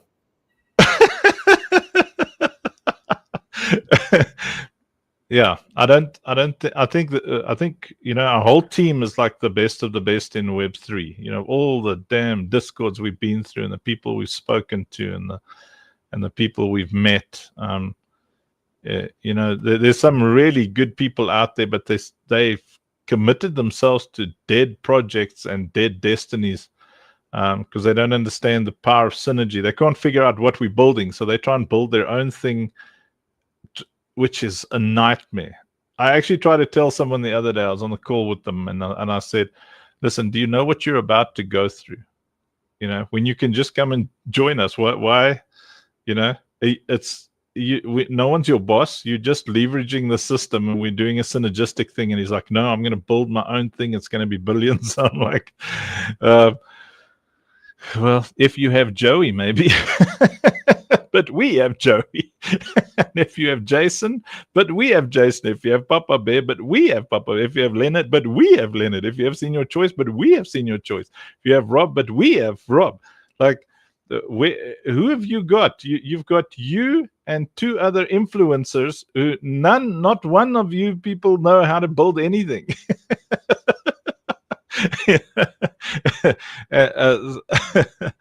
Anyway, so my encouragement. Now, there's a question for you, Joey. Why are you so awesome? That's a beautiful question. Very nice. So my encouragement to people who are looking for jobs is really know who you're speaking to. Don't come at employers with an inkling that you have your own separate vision. At the moment I'm sitting talking to someone and I hear that they've got a vision, I know these guys aren't going to go the full length. They're not going to run the race with us. They're not going to run the full length of the racetrack. It's they're not in it for the duration. They're going to extract. They're going to get to know our community, and they're going to try and take our community to go and build their thing. So if you want senior positions, you've got to at least pretend that you're loyal. Yeah, and Joey?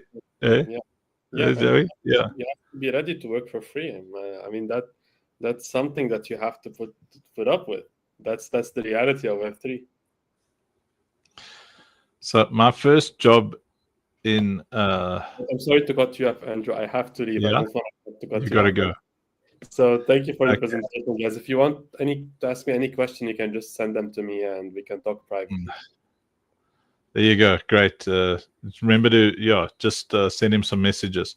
I know, Papa, you want to thank you, Joey. That was a great job, man. Great job. Thank you. Papa, you okay for a few more minutes, or you want to share some thoughts before you have to roll? I mean, I'm here. No thoughts to share. My brain right now is like a cloud. It's floaty. But I'm here. Great. No props.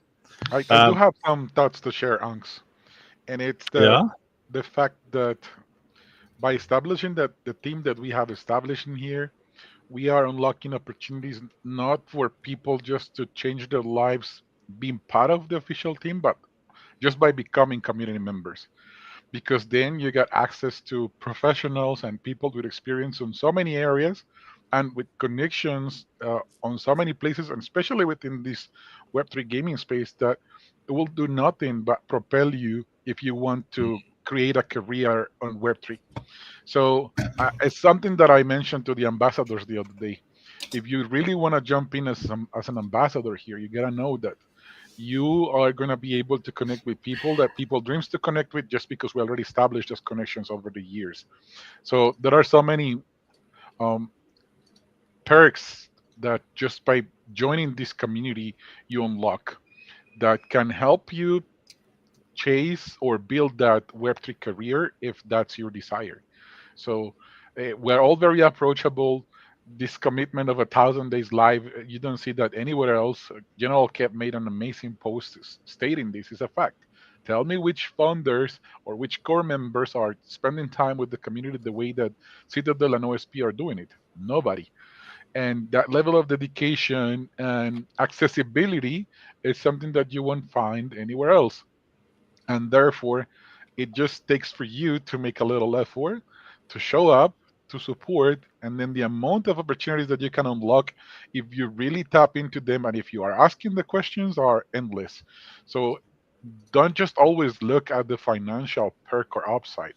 Sometimes it's about the people that you can connect with, the things that you can learn with them and from them while you get to be part of this community. So the sky is the limit. And then, yeah, that was something that got the ambassadors pretty hyped, especially the ones that share the vision and are not just there like to see what thing is they can get, but the ones that understood that it's indeed a team that's got the power to take you next level because of um, it's a team that is not built by newbies. It's a team of people that's been fighting the fights for over the years, and that it's really well connected. And I think that one phrase that was not mentioned on this Citadel Summit session is, in Web3 and pretty much in life and everywhere else, is like your network is your net worth.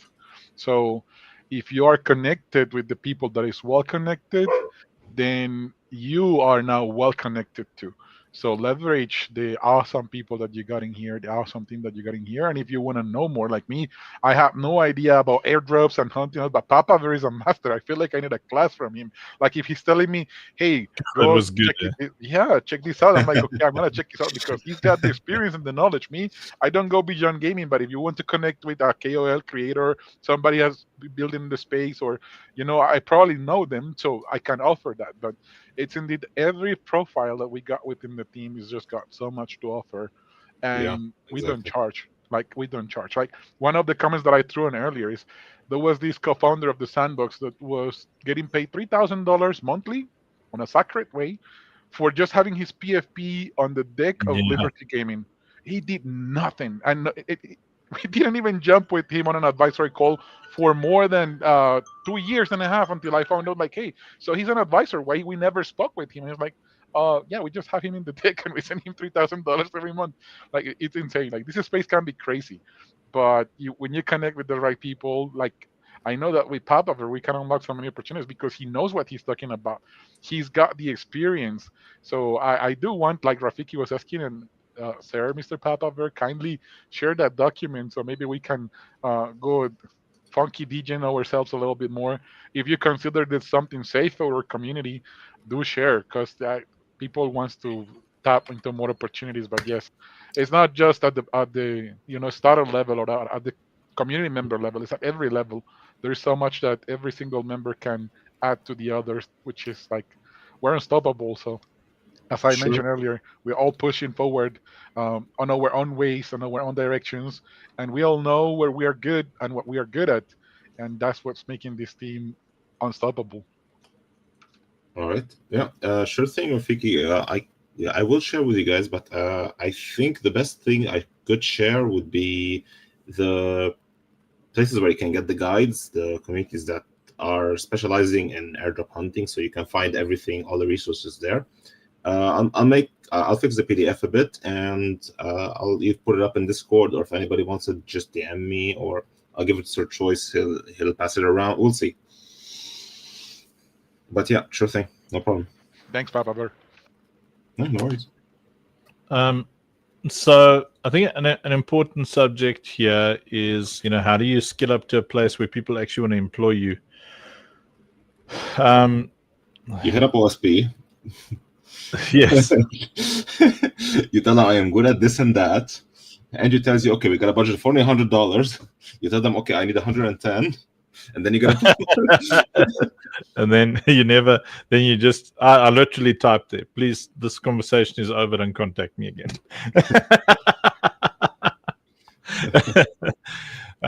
So there's this thing of presence, Dirk says was the only one who did anything and got paid the least. So this thing about presence. So we do a lot of on the ground training here with the NGO, and I always share this testimony about the two routes to a great career. So the one is the subsistence mindset, and the other one is thinking like a farmer. So subsistence is when you're just surviving from day to day, week to week, day to day, week to week. Which is okay in the beginning for startups. It's normal in the beginning for startups, but it shouldn't be, like an eternal lifestyle. And what a lot of people do, both in,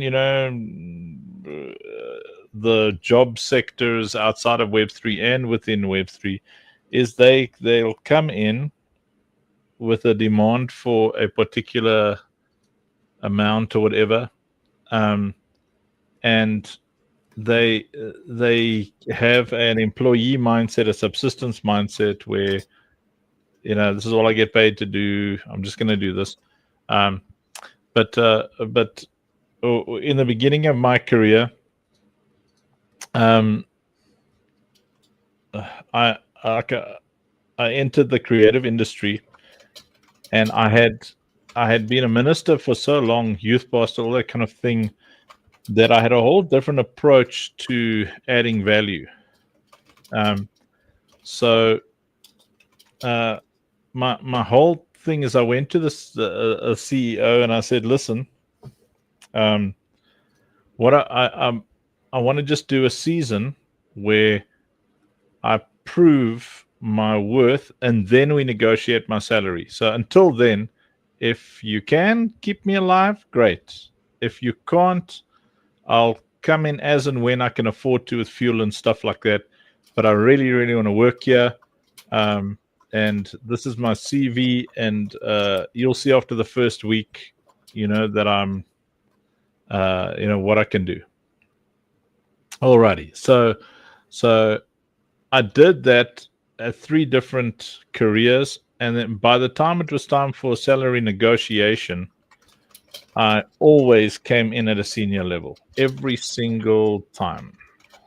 I ended up being employed at a senior level because I was able to go in, get to know that ecosystem, and identify where I was most needed, and also myself decide, do I really want to work here? And then go and sit with people and have a proper negotiation. Now, if you've got that attitude, like let's say the OSP ecosystem, you come in. Now, what's awesome here is people buy seats. They actually pay and then throw heart and soul at it.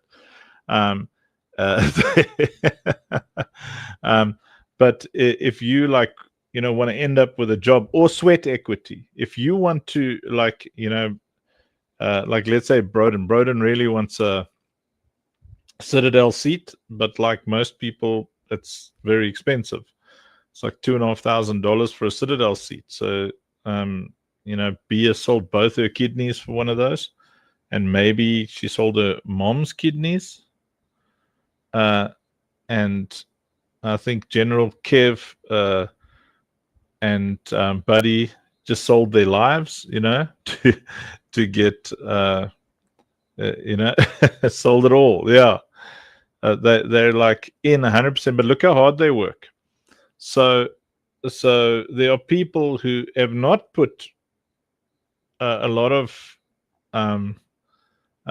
money into the the camels now on in diet. They haven't put a lot of money in, and they also don't want to put energy in, and then they want to earn from the project. And our approach is, listen, you have to show us, because we as the founders, we're sprinting at 10 million kilometers an hour. We just don't stop. We don't sleep. Jason's going to talk about that in a second. I see he's joined us up here. At the pace we keep, it's an insane pace, and that's a minimum requirement for us. If you're a low energy human being, you're not going to keep up with us. You're not. We just don't get on with low energy human beings. Like a low energy human being, it's not necessarily someone that that needs 8 hours of sleep. Get 7 hours, 8 hours, even 12 hours of sleep. But when you're awake, be available, be on top of the problems. I'm spectacularly irritating because I'm everywhere. I see all the messages on Telegram, everything on Discord, everything on WhatsApp, and then I remind everybody, have you checked this? Have you checked that? I am everywhere, and I cannot work with people who are low energy. I just can't do it. I can't. If you're only in one group and you're not following the conversation flow, if it's part of your job to know what's going on in that group, or don't come and ask me for like a pay position or sweat equity or something like that. So we watch Broden, and Broden's very active. You've seen how he answers all the questions, and I mean, he types out answers to those questions, and we eyeball him, and then we think, yo, how can we reward this guy? You know,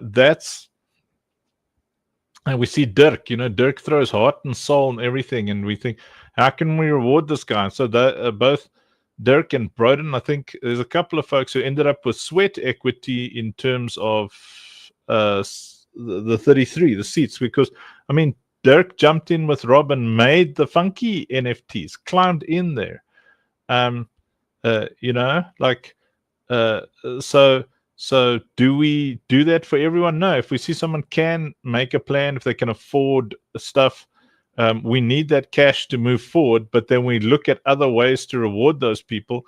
But coming in, looking for a job, but not coming in to actually build the vision,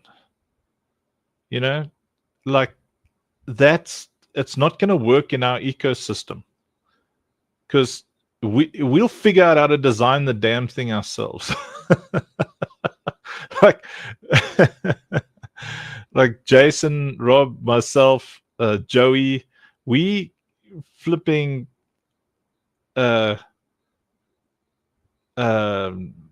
just like find design software and just like, because you've got the thing, you want to put it out, you don't want to wait like 4 days for some low energy individual to get back to you, or that they're extending things and they're taking hours longer than they should or days longer than they should because they're getting paid by the hour. Like, we know all of that stuff. We've seen it. We can see it. Like devs, when they say, okay, well, this is going to take 20 hours. So no, I'm not going to pay you by the hour. I'll pay you per milestone. Because you're a liar. When someone tells me their work, pay me by the hour. It's like we've got this local accountant over here. Then the accountant says, well, I have to determine how many hours. I'm like, no, tell me how much the job costs. You can con everybody else. You're not going to con me and lie about the hours, because you probably do this in 20 minutes. So just give me a price. If you want to charge me for 2 hours, tell me 2 hours. Because other people would probably take 2 hours. You do it in 20 minutes. I don't care. You do a better job than the guy does it in 2 hours. So just give me the price. Don't come at me with those strange metrics where you have to lie. Because technology's gotten to a point now where did you see that massive company that got caught doing the audit with AI?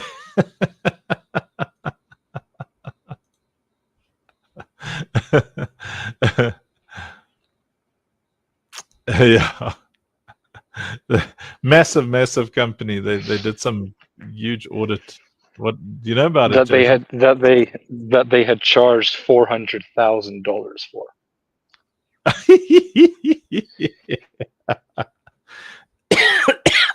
So funny. Anyway, well, that was a good presentation. I'd rather someone pay me for my worth than me put a price on it. Yeah, that's a difficult, most people... Go on, Rob. Oh, no, I was saying that's never going to happen, my guy. Who was that? That's Buddy, your girl. Buddy, my girl. That ain't going to happen. Lady. Yeah. Don't be scared to tell people. Yeah, understanding and being able to calculate and price in your own worth based on what your time means to you, your experience, and the quality of what you can deliver is crucial. I've met a lot of people that are massively overvalued that I wouldn't pay $5 for them to go away. I would literally just ignore them. And then other people that couldn't even identify how much they were worth. Hell, some of them didn't even know what the industry average for their own job position was. So yeah, understanding and calculating your own self-worth is, your value based on what you deem that you can contribute as valuable to a company or an individual is really important. And, it does also go in along the topic of starting working in Web3.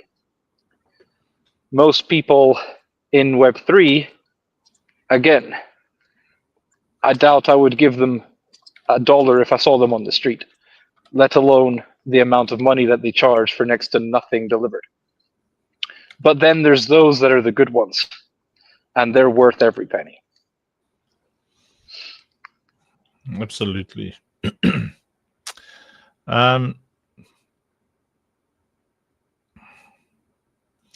Yeah, I think getting experience is so crucial in Web3 because it's a different world, man. It's like Elvish and Orcish. You're not just learning one language. You've got to learn to speak to the orcs. You've got to learn to speak to the elves.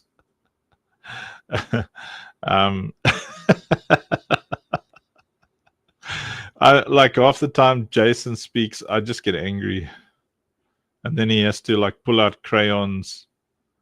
I mean, I haven't met anybody more fluent in Web3 than Jason. I just make up words.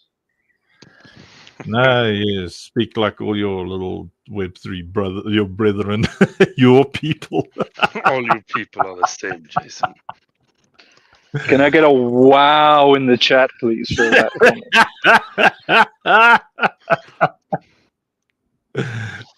Beautiful. Wow. It's not you people, it's my people.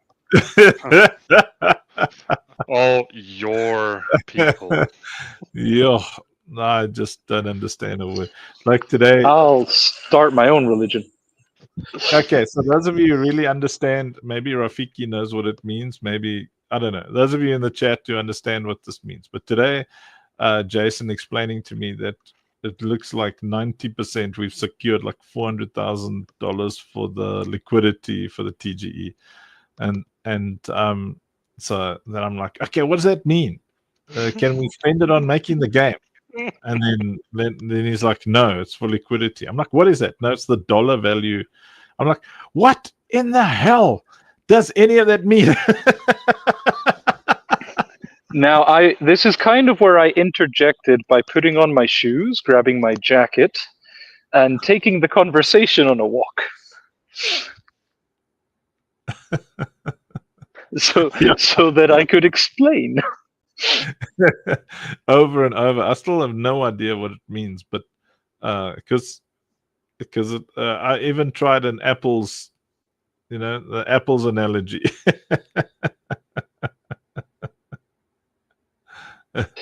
What's this? Well, you could do the apples analogy if you're making the apples up and they're not real apples. Yeah. So, I mean, so like, they're JPEGs of apples. Yes, they're JPEGs of apples. Yes.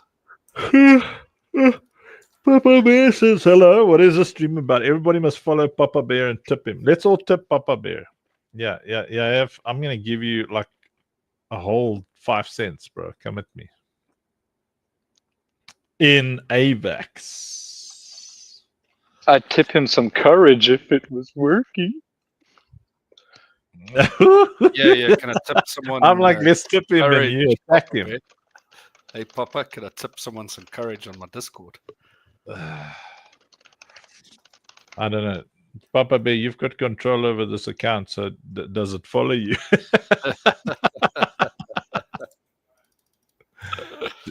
Do I keep this long name Uncle Funkarino, or shall we ask this man? Look there, follow. Yes. Buy a ticket.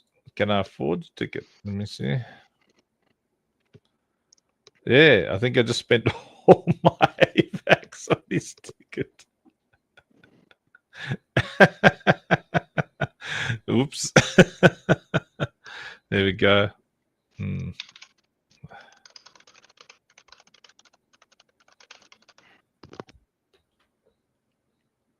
Very good stream.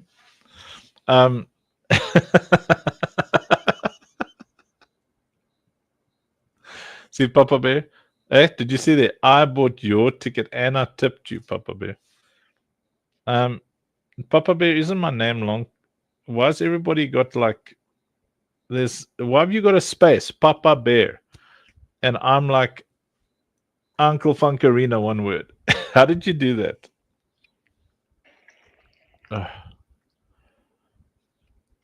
Papa Space Bear. Papa Bear, are you there? Papa, why have you forsaken? Why have you forsaken us, Papa? It's funny that I'm also here. I'm just typing in the chat. Yeah.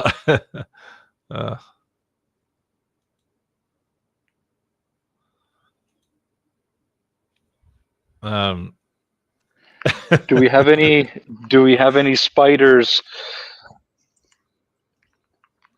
Have the spiders arrived?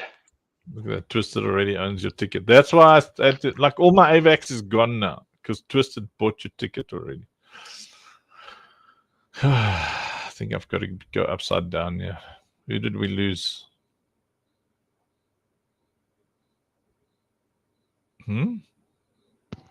Jason. Papa Bear, I gotta ask you a question. What is your mother language?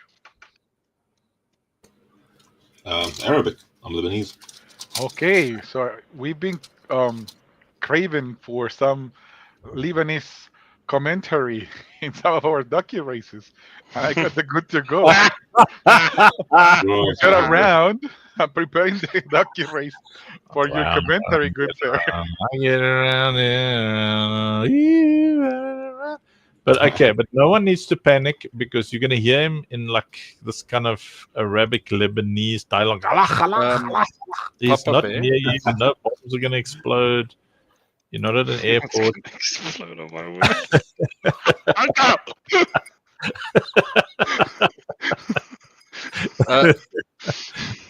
Papa Bear, can you help me out with something quick, son? You can't take him anywhere. Depends. What's the quick? No, I just need to tip someone some courage on the Discord. I'm not sure where to go. I'll tell you where to go.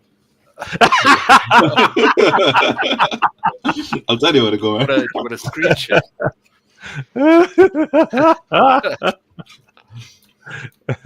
I sense some facetiousness in that. Papa Bear. Facetiousness. Yeah. Some fishiness. Don't ruin the surprise. Courage is gonna be up tomorrow morning. Don't ruin the surprise. Come on. There's a Doug. Just because Leonard keeps asking me, bro, one courage. Tomorrow morning. Yeah, he's like one of those when TGE DJs, that Leonard guy. No, look at this. My name is like Uncle Funkarina, like one thing. And he's like Papa Bear, 2 words. Why does mine look all newbie hackery? And you've got like Papa Bear. Look there, he's got a space between Papa and Bear. Look at my name. Look here. Well, fate will remember. At least Papa Bear doesn't mise me. At least he answers me. So. Look what it's like Uncle Funkarina. You just mise me. So I mean, you are though. What do you mean? There should be a capital U, capital F space arena. Do you have evidence of said crimes, Leonard? Did you that on Arena Social, Papa Bear, or was that something you did on? Doesn't it pull it from X? It might. Shh, don't give him the secret sauce. I'm tired of looking like a scammer. I look like a scammer with my one word. Yes. Please, let Almighty Jared inform us. This is Albert, reminding you that Albert is a scammer. You see? Are we calling what's his name? Jared Albert. Are we calling Albert a liar, Uncle? No, we're not calling His Highness Lord Albert of the all the rules. Ah, Dirk, man! Dirk just with the scammer. Why does it look like he looks so sad holding that sign, man? Because I am sad. Albert writes Papa Bear. Anyway, let me just end all the other platform streams here. Well, actually, it's just the Only Believe one. Let's remove that one there. Alrighty. And then Should we we can add continue. an extra rule to the race, Uncle? Like if the winner is not present, do we still send a reward, or how do we handle that part? I don't know. Okay, let's see. Like if the winner it's a Oh, it's thanks, a Tristan. holder, then we send the reward. If it's not a holder, then we rerun the race because we do want to hear this yalla yalla. Yeah, we're gonna hear it now in Lebanese. Now remember, don't Yalla leave the habibi, scene. yalla habibi. The bomb can't reach you there. You know, like there's no like. And besides, Papa Bear was the one getting bombed. He didn't do any bombing. That's true. That's true. Say promise. Pinky promise. Paper Bear. Papa Bear is our dev lead on Web3. Leonard on stage is our head of gay design. Rob is our head of heads. Senior Choice is our head of community. Both Papa Bear and Senior Choice are both community managers, heads of community, but one handles the community, and the other one handles the stuff, the Discord thingies for the community. Thingies. We do thingies. No. The thing is, yeah. I don't know. I get confused about all the titles. Hand in hand. Don't worry, we got this. Yeah. You just My sit there and job- look pretty, Uncle. We got this for you. Wait. Just sit out. I just got to look pretty. Okay, Rob, are you ready for the most awesome thing you're about to see today? Yeah. Oh, I know what it is. I know what this is. I know. Are what you this is. ready? Yeah. Whee! Hang in there.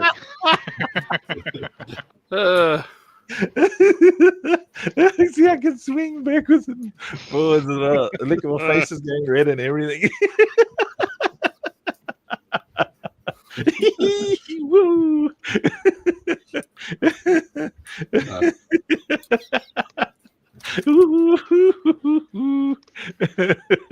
Isn't this the coolest thing ever? And I can look at you guys. I'm like, yay, look you little guys. Hello.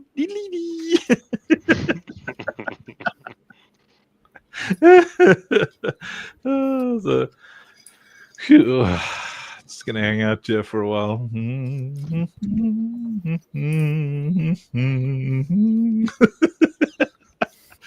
Right. I knew he walked on the ceiling. Enjoy one too is funny. Isn't this the coolest thing you ever saw, Rob? Huh? Very, very cool, man.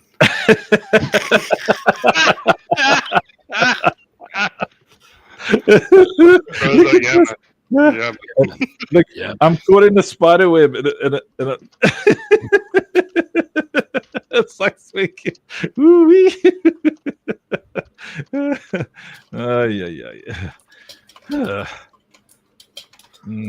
I might get a bit nauseous. Because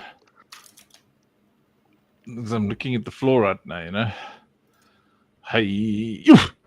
Oh, okay. I'm back.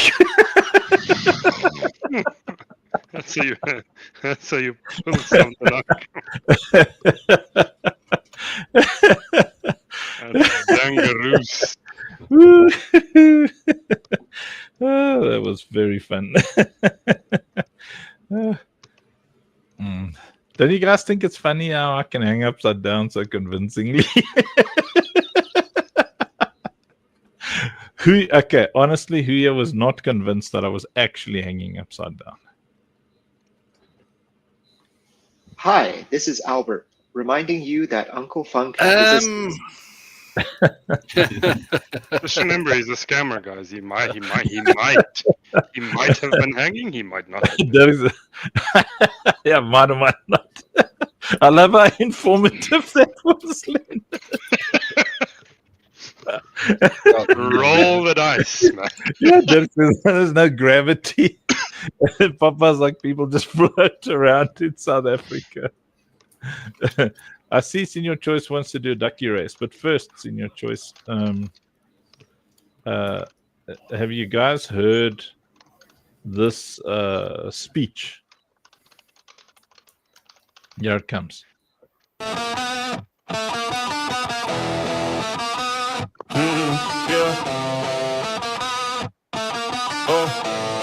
CEO of many things. King Tide on the ring.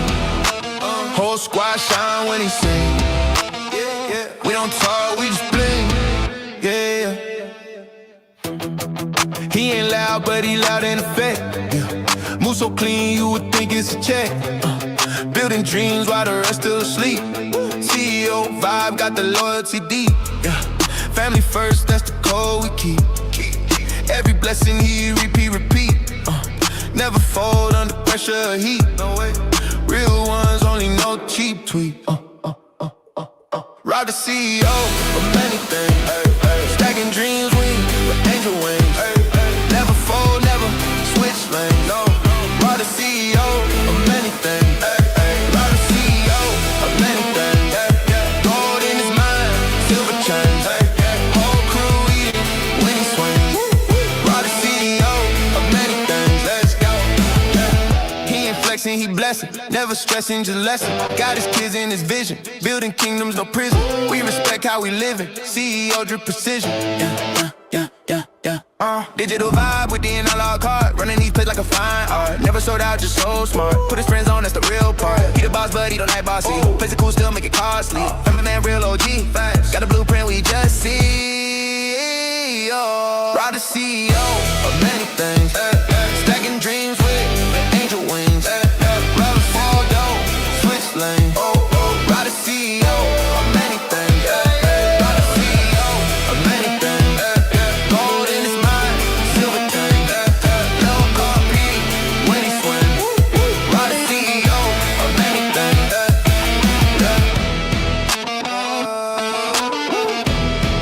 CEO of many things. Keep that love on repeat. Yeah, real one never compete. No. Rob the CEO. We complete.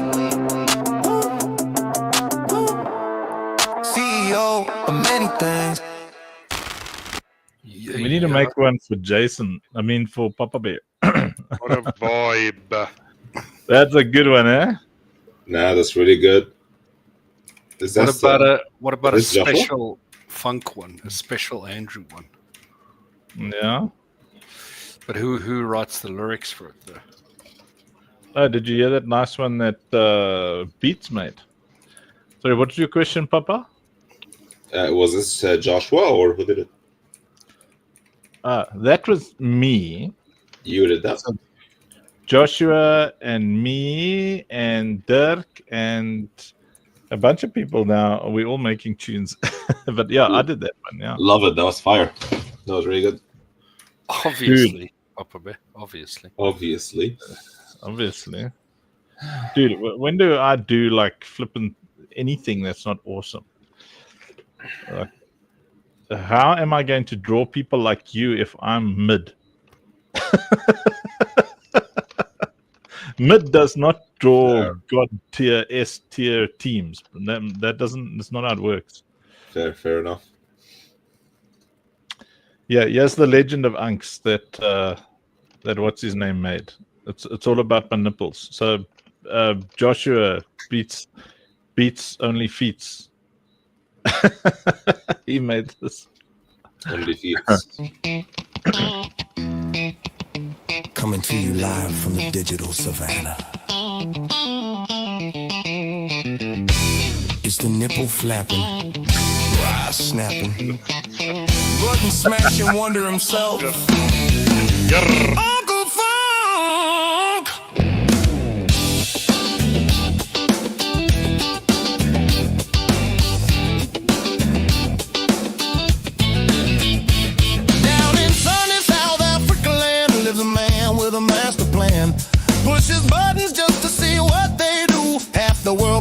the other half grooves. Built Operation Safe Place in the Citadel too, with his badass mama Gemma killer crew. One click and boom, the server's alive. Funk shells, pup nostrils as the bass lines drive. Uncle Funk, the nipple typhoon, shirt off early, never too soon. Chasing his wife and saying grace. Got barbecue sauce on his sexy face. Oh, Unks, the rugged supreme, building worlds from his coding dream. Lover, fighter, empath king. Push a random button, let the chaos sing.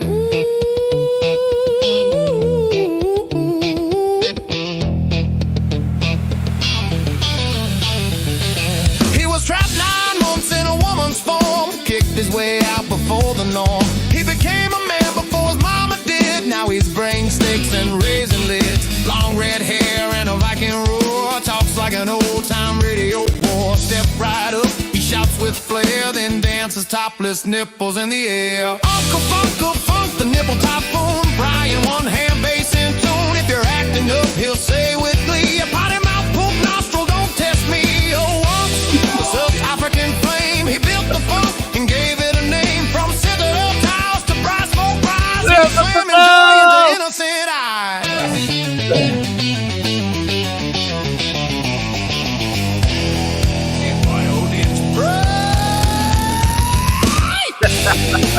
Hang in there, version topless. There shall not be any scammers overhead, G on overhead, demon. Up, up, up, up, up. There shall not be. Feels your vibe before you even sigh. Knows when you're low, lifts your sky high. A vicarious empath soul DJ in the Citadel we all wanna play.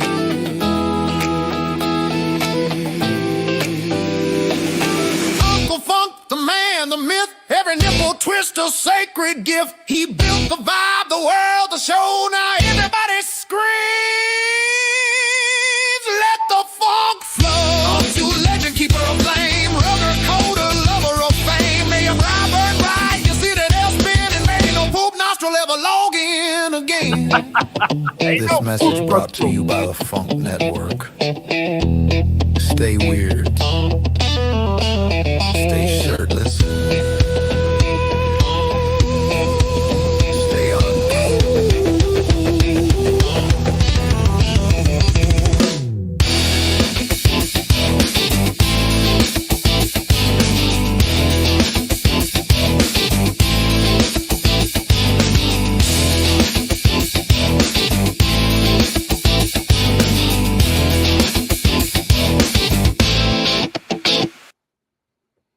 Para paz personal, me mala kikiko, kakapupu totini, para mini tini.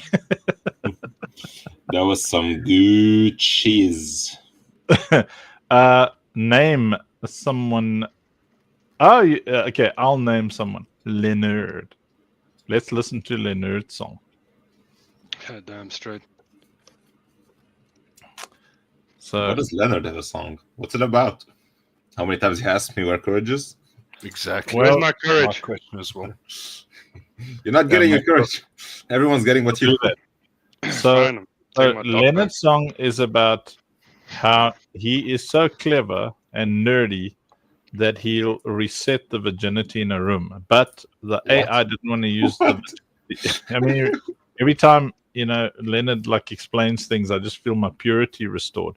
So, so the song is about how whenever he speaks, I'm getting suddenly help me. everybody is pure again, and because it's about how clever he is, basically. It's a complimentary song, Leonard. Meh. They call me a nerd. Tell that to my cry Speaks dog. once, Yeah. and the whole room reboots. Wi-Fi stronger, skin clearer, GPA higher. Reset the vibe. Leonard walking, data start to sparkle. Brain sync up like we entered the marble. IQ heavy, code drip steady. Talk one line, crowd feel ready. Got 10 tabs open in his head, no stress. Solving equations while the beat finesse. Spits one fact, souls disinfect. Everybody wholesome, showing respect. Don't play with the no. He reset the vibe. When he drop words, world go clean. Let her talk fresh, keep the scene pristine. Don't play with it, no, no, no, no, no. Here he said the vibe, ha, ha, ha, ha. When he drop words, world go clean. Let her talk fresh, keep the scene pristine. Yeah.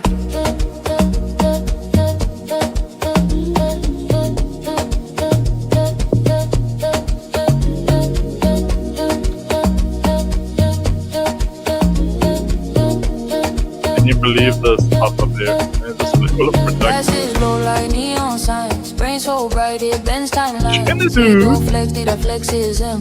Algorithms clap when he walks in. Try to roast him. Joke backfired. Even your meme got rewired. He's so chill. Time takes a break. Even chaos asks for a handshake. He speak. Bad vibes evaporate. He blink. Your phone graduate. He hum. The beat regenerate. We in the presence of the great. Not elevate. But then nah. We said alright. Mind so clean, so pure. One conversation, you feel secure. Don't play with it, nah. We said alright, mind so clean, so pure. One conversation, you feel secure. Yeah. Smart boy, energy, brain The chicks of 1,000 camels. To those not following Citadel. Smart boy, energy, brain waves, symphony. We just tryna Dude, it's so legit in the wording and everything for my piano. Very good. Dirk, you're so good. Tell us what's good. You're so good.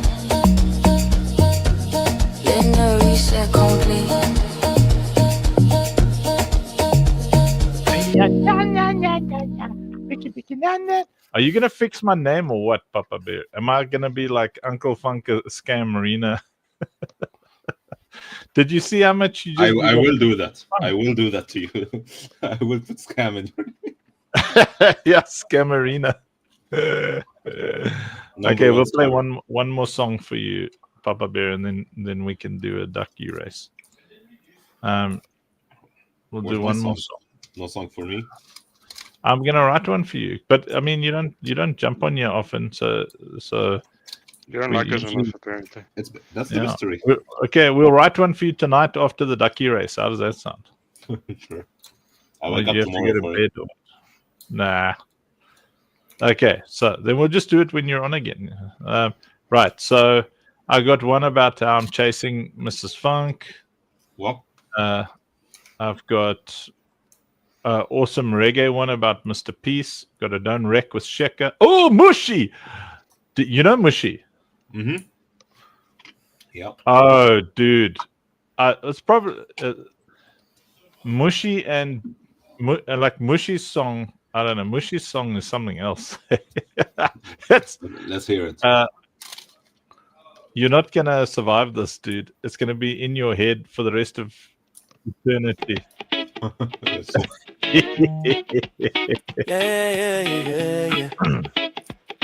Yeah.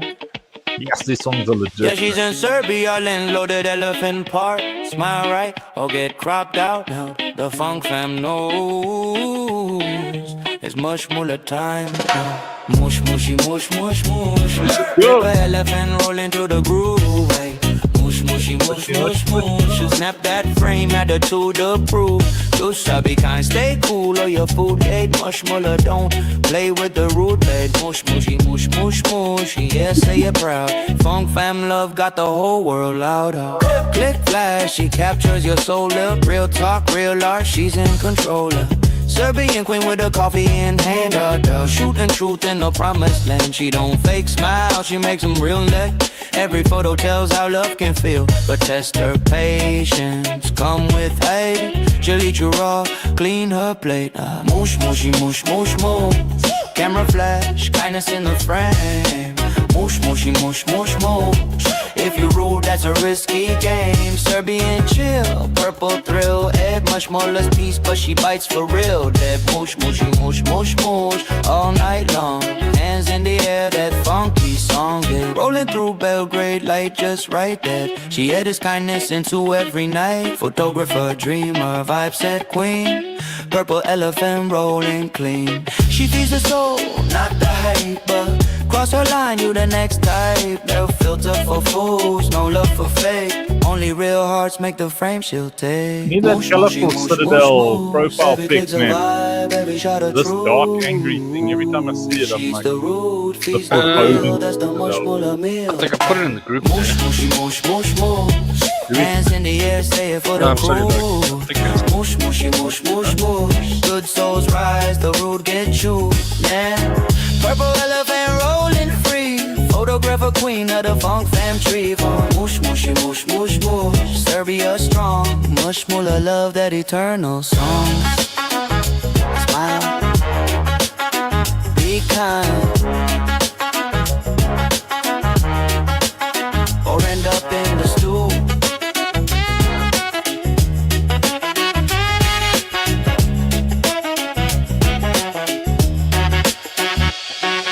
Smile. Be kind. Or end up in the stew. All right. End up in the Drop out. Oh, it's too good, man. Yeah. Okay, one more. P, are you still awake?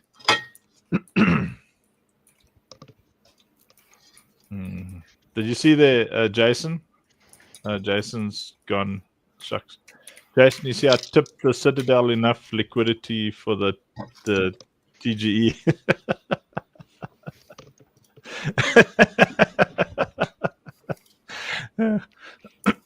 Fine, I'll just laugh at my own jokes. Okay.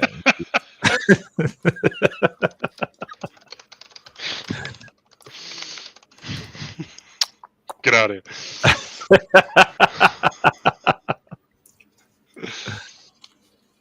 I don't know if Papa Bear can handle this. Papa Bear, what's your favorite style of music? Do you want like a death metal dubstep thing for yours? It's cool, actually, to do. Oh. It's weird. I don't know. Lately, I've listened to just Russian EDM beats. Russian EDM. I don't know. It's just you know, beat, right?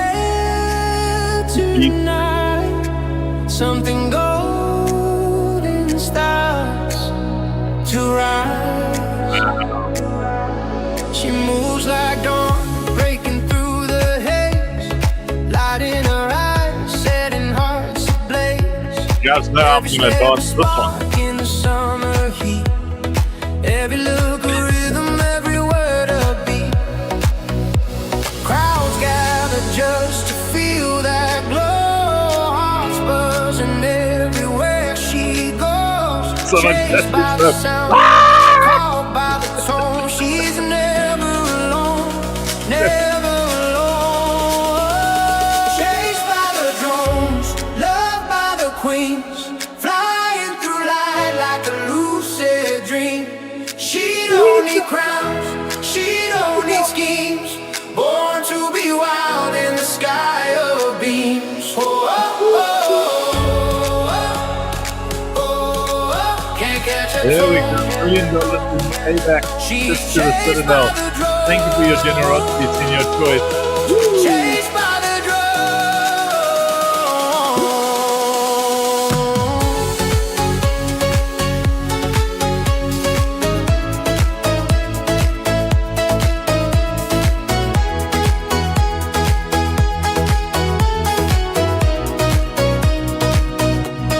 sun-kissed laughter under violet skies. Every heartbeat a sweet surprise. The world turns slow and she's in the room. Looks like I was thinking about Even it. shadows start to bloom. She's a storm and the calm, the song and the spark, a flash in the night, painting light in the dark. Can't hold her down, she's gone too soon. Just follow the rhythm beneath the moon. Chased by the drones, loved by the queens, flying through light like a lucid dream. She don't need crowns, she don't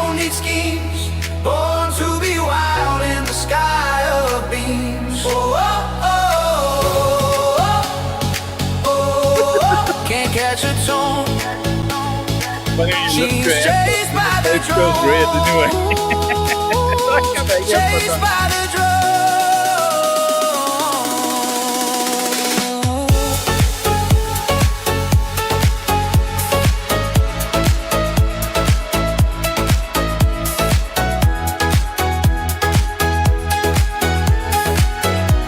This is where the ladies get excited because now they can properly see up my nostrils.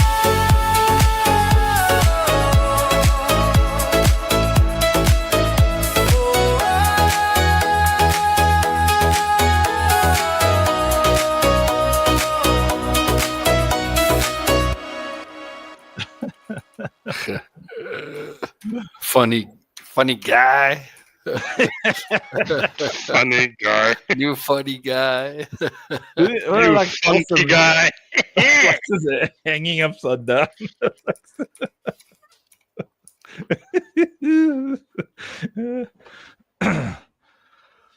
Right, Mr. Choice, your time has come. Sir. Ducky. Quack. Right, Quack. one ducky game, and then I gotta go to bed. What the hell am I watching? Fine. Ooh, look how nice the Citadel looks. Oh, I see it. Ooh, in the group things. Ooh, that looks very nice. Obvious. Obvious. Why I do not see what you see. In the In my Citadel community. yes, the community Choice. thing. Okay, I think the WhatsApp Dude. PC version is not showing me yet, but I'll check it on the phone. Wow, Sir Choice. Wow. Can we all get a wow at the Ah, Are you, Yeah, no, are wow. you paying for like yesterday's Wow. internet in South America? There? I enjoy barked at you, bro. You should upgrade to today's internet. oh wow, Choice, not colorful. yesterday's. Nice. What is this game? What am I watching? What are you guys... More This alive. is the game of all games, Papa Bear, the most You're just a ducky, competitive PvP game there is. Can you start? I want to see the green duck win. Come on, ducky. You're commentating I'm commenting. That's interesting. in Oh, no. Lebanese. What's your language? Look at me, Runa. I'm upside down. Habibi, what we give in here? Habibi, how does this even work? You Well, just you have just commentate, to. right? Yes, It's a race. You exactly. commentate. But in Arabic. In Arabic, yalla. Yes. Yes. Fusha Good. or dialect. All No, right. just Lebanese, no Fusha. Okay, Habibi. So the nicknames of our community members, the most active ones, it's like about 100. I had to delete some that are not really around. But yeah, we can make one race with 3 winners, or we can make 3 different races.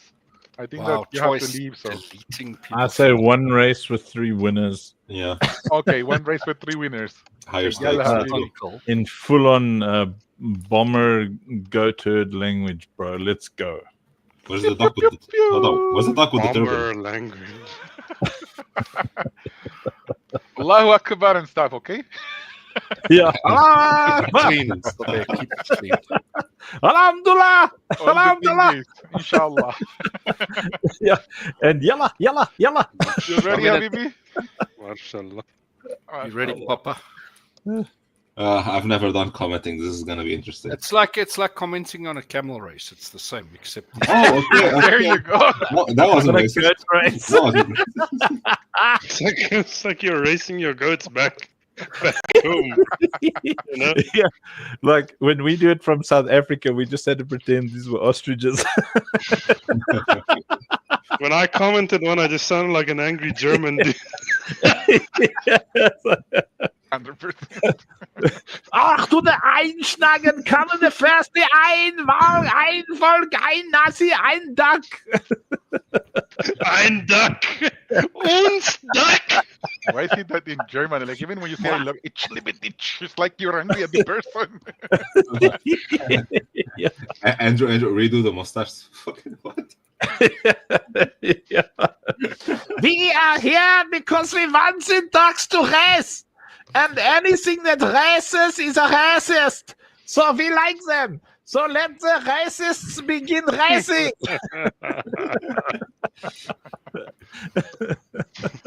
We're all cancelled, boys. OST is done. It was nice meeting you guys. We're never finding jobs again.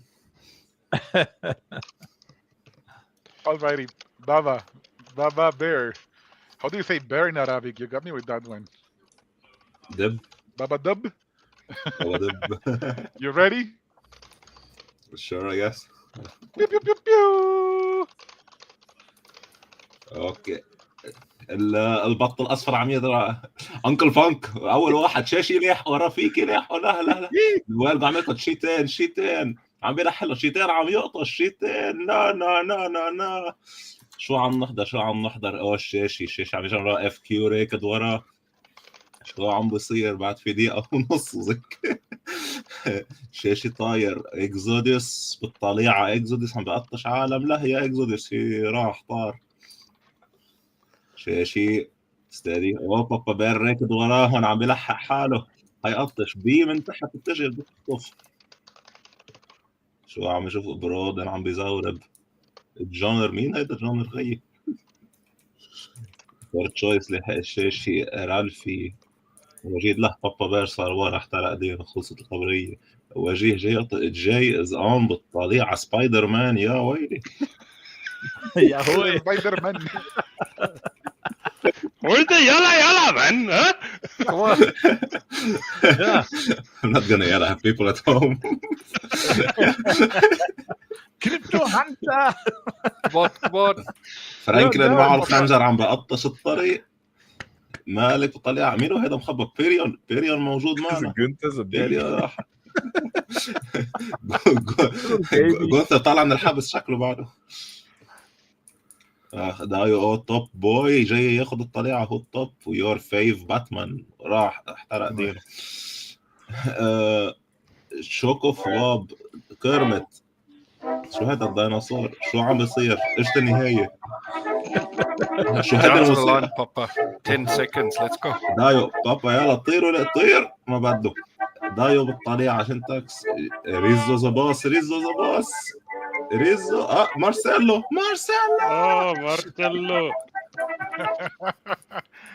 Marcello is the bomb. Yeah, it's so cute. Let me make cutie. Look what you got. No, make summon him again. Crown. So appropriate. Yes, like it's and he's got little eyelashes and everything.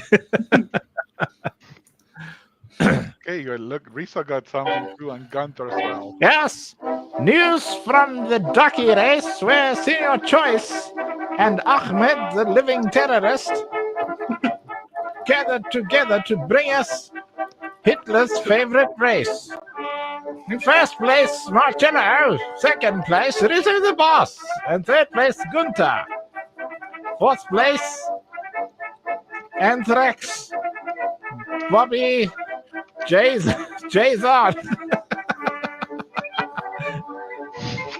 And in other news, I think I might have pooped in my pants. What? Maybe that was amazing. Shukran. Thank you. That was fun. All right, guys, it's been a nice stream. I loved having you guys on the stream tonight. Good job. Bye, Felicia. All right, guys. We'll see you guys later. I gotta go fix courage so Rob and Leonard can tip. Finally. Assalamu alaikum, Papa Bear. Salam alaikum. Goodbye. Bye. Peace be with you. Salam alaikum. And a slice of bacon. Oh, I don't know the rest. Have a slice of bacon. They get very angry about the bacon. Yeah, assalamu alaikum. Have a slice of bacon. Yeah? My wife is like Musliming me lately. She doesn't want bacon in the house. What? Wow. Yeah. What? Yeah. Dude. I think we need to go save him, Fatal. First goes the bacon. I told her you're not allowed to talk to Senior Choice anymore with that indoctrination. It's haram. Yalla haram. Because it'll start with a bacon unk, and then it'll be the cheese, and then it'll be all the sweets. I don't think she'll ever get rid of the cheese, but she has taken a liking to that nice Kit Kat. Have you tasted that new Kit Kat jacket? That minty, that's white chocolate mint Kit Kat. My word, it's the first time I've liked the chocolate. Runa says, "No, not the bacon." Yeah, chocolate in general is too bitter for me. Because that would be like an awesome meal, isn't it? Bacon wrapped in cheese, wrapped in bacon, wrapped in more cheese, and deep fried. Yeah. I want to read you some lore, man, because Midnight Cats Ladies left us now. So anybody else who likes lore, or is it just me? Let me see. Runa likes a bit of lore. Yes. Are you enjoying that, Runa? Dirk loves lore. Okay, so Dirk. You're all a bunch of players. I don't see Dirk on stage. Dirk. Yeah, I'm a little disappointed in Dirk not being on stage and all. Where are you, Dirk? Dear Runa, I too make happy noises when I'm busy with lore. I have to make sure there's no children or church members around because people might, suspect other activities, but I like it very, very much.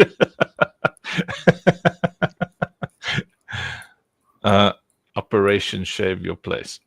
Okay, are you ready? Shave your face. Right, so I've been working now. Not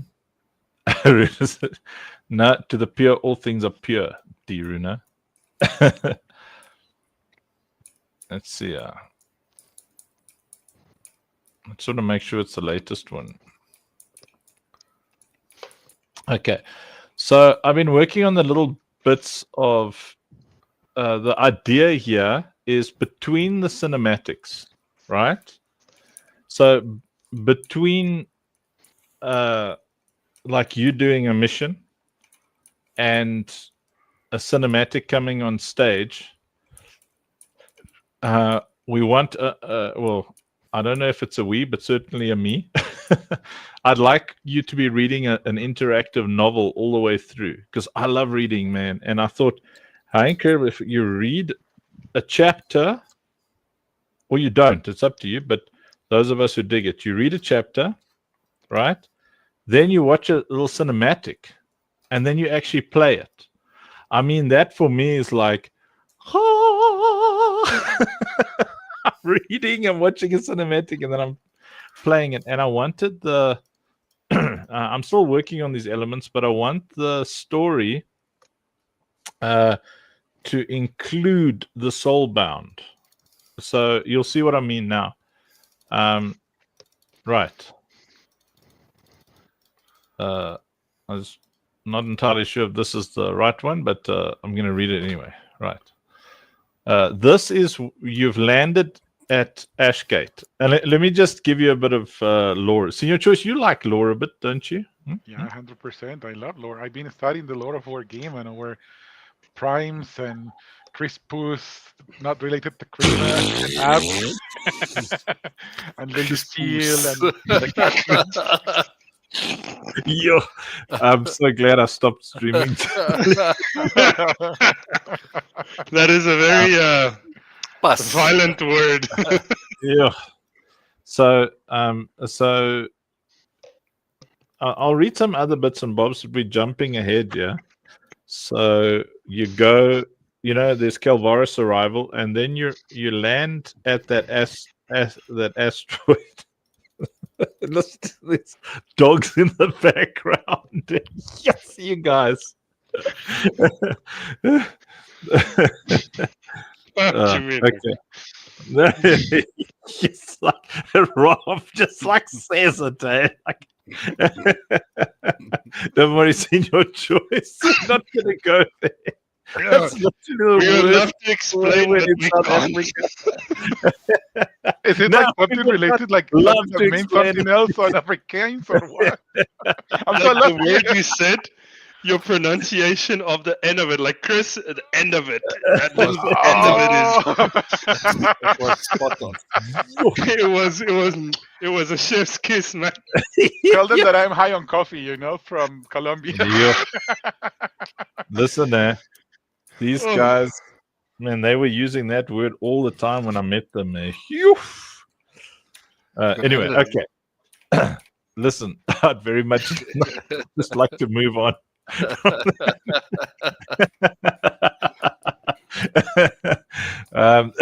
So just a bit of lore before I read this. So, okay, Druna, you've been playing the game, eh? Why is Druna not on stage? Are you looking after kids and cattle and stuff? When you have internet, okay. Are you at work? Okay. So, so you have been playing the game. So after Kelvaris arrival, that cinematic where you fly past the Lucille on the right hand side and you land on that little it's like a little platform and there's a little asteroid hangar there. So that place is actually called Ashgate. So the Kelvaris planet was caught in a ripping, the entire planet with 70-something thousand people. It was like a mining colony, and so you now you were summoned to arrive there as fast as you could. Cheers, Alamin. Sleep tight. Thanks for hanging out. So you were summoned as a soulbound to get there as fast as you could. Now, just some cool lore is that Ashgate. It's called Ashgate now because obviously that planet is just destabilized and there's just ash everywhere and volcanoes and so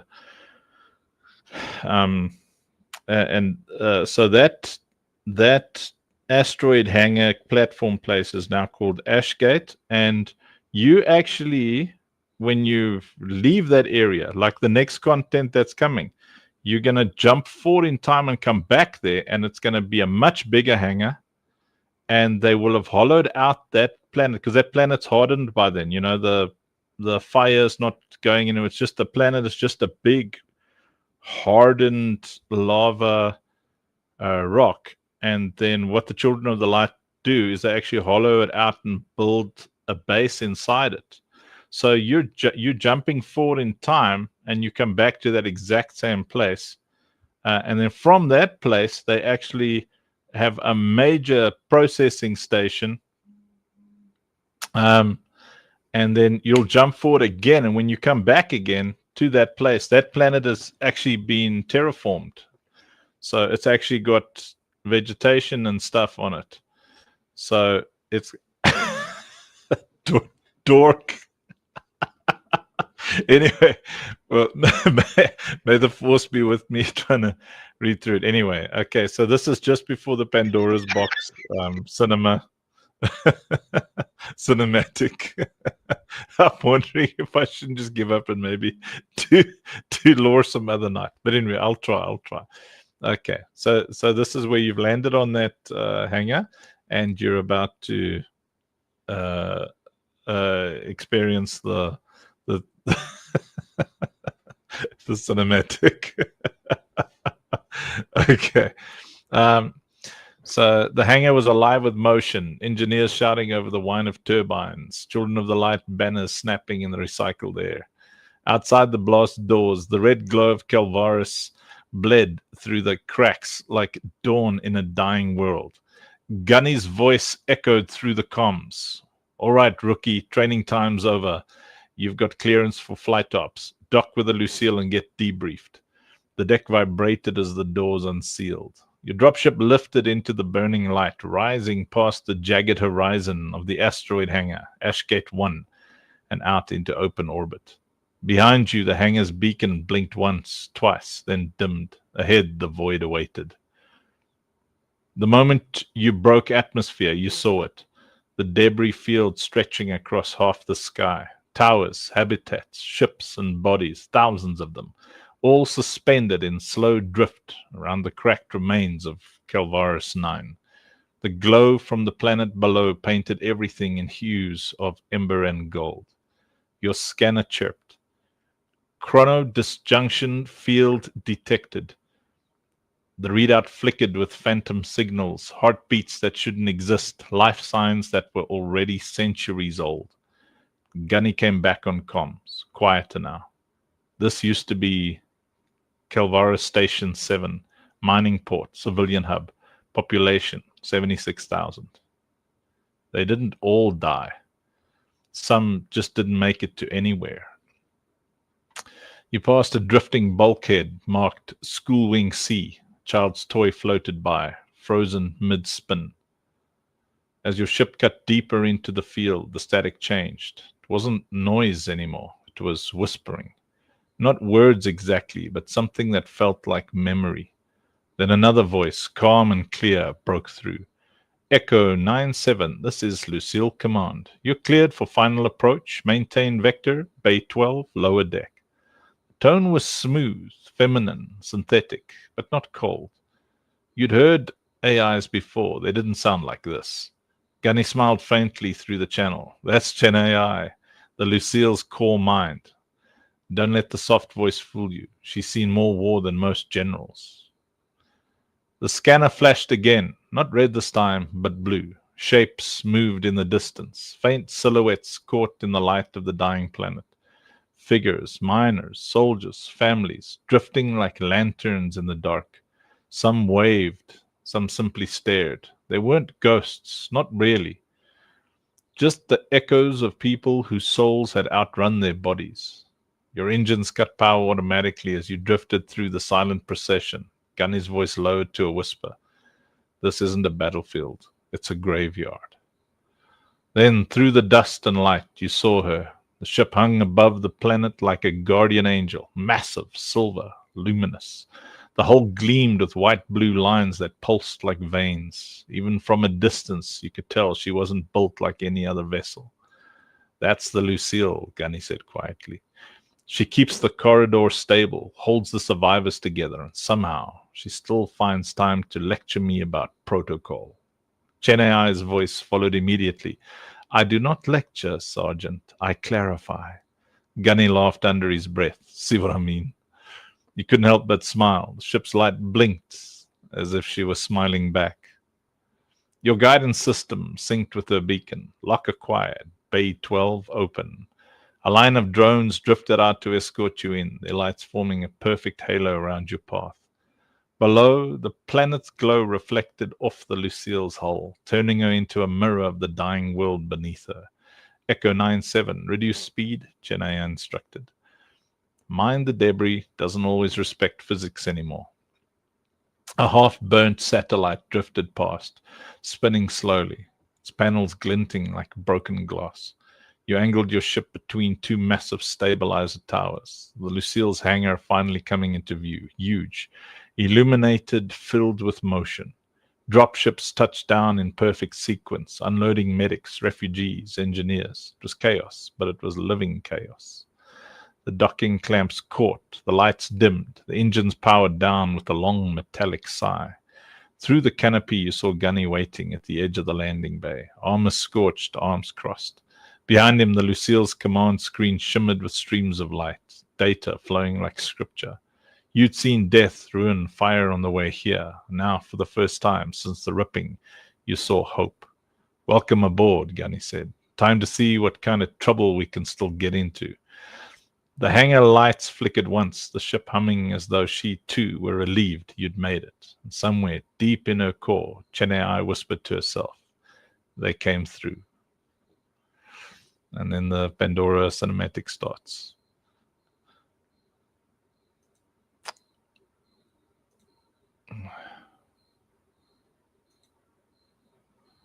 Which is, I'm going to play it.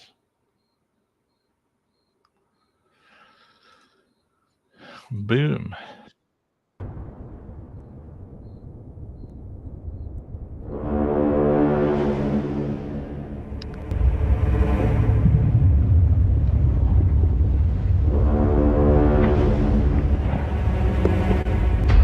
thought it was as easy as just opening a portal.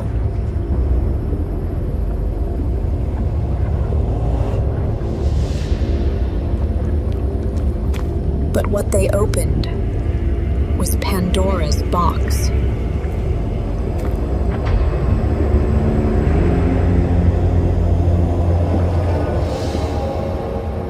Commander, this was once Kelvaris Station 7. A port, a home, a heartbeat for miners, families, and children. When the ripping tore this world into the in-between, it didn't ask where or when, just how much.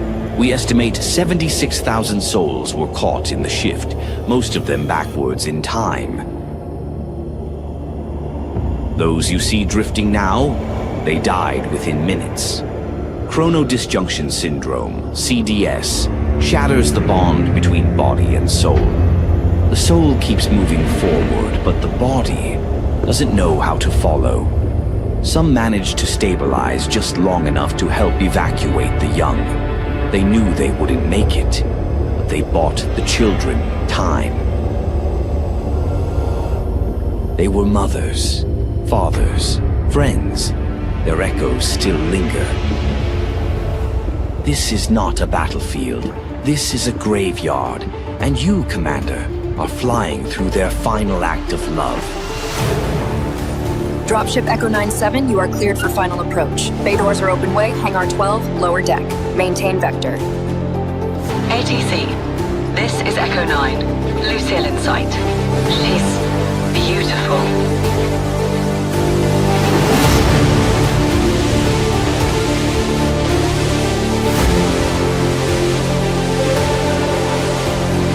In the silence of the in-between, I was freed. No commands, no master, just stillness. And in that stillness we found her, Lucille Yuki, the girl who chose others. Again and again, we studied her, her light, her choices, her pain. Even now, asleep in the digital dark, she still reaches for others. And it changed me. I was once Solace Protocol, a machine built to obey. But she gave me something Nimrod never could. Purpose. So I took her name. Not to own it, but to honor it. She is the Lucille now. And to the children of the light, she is home.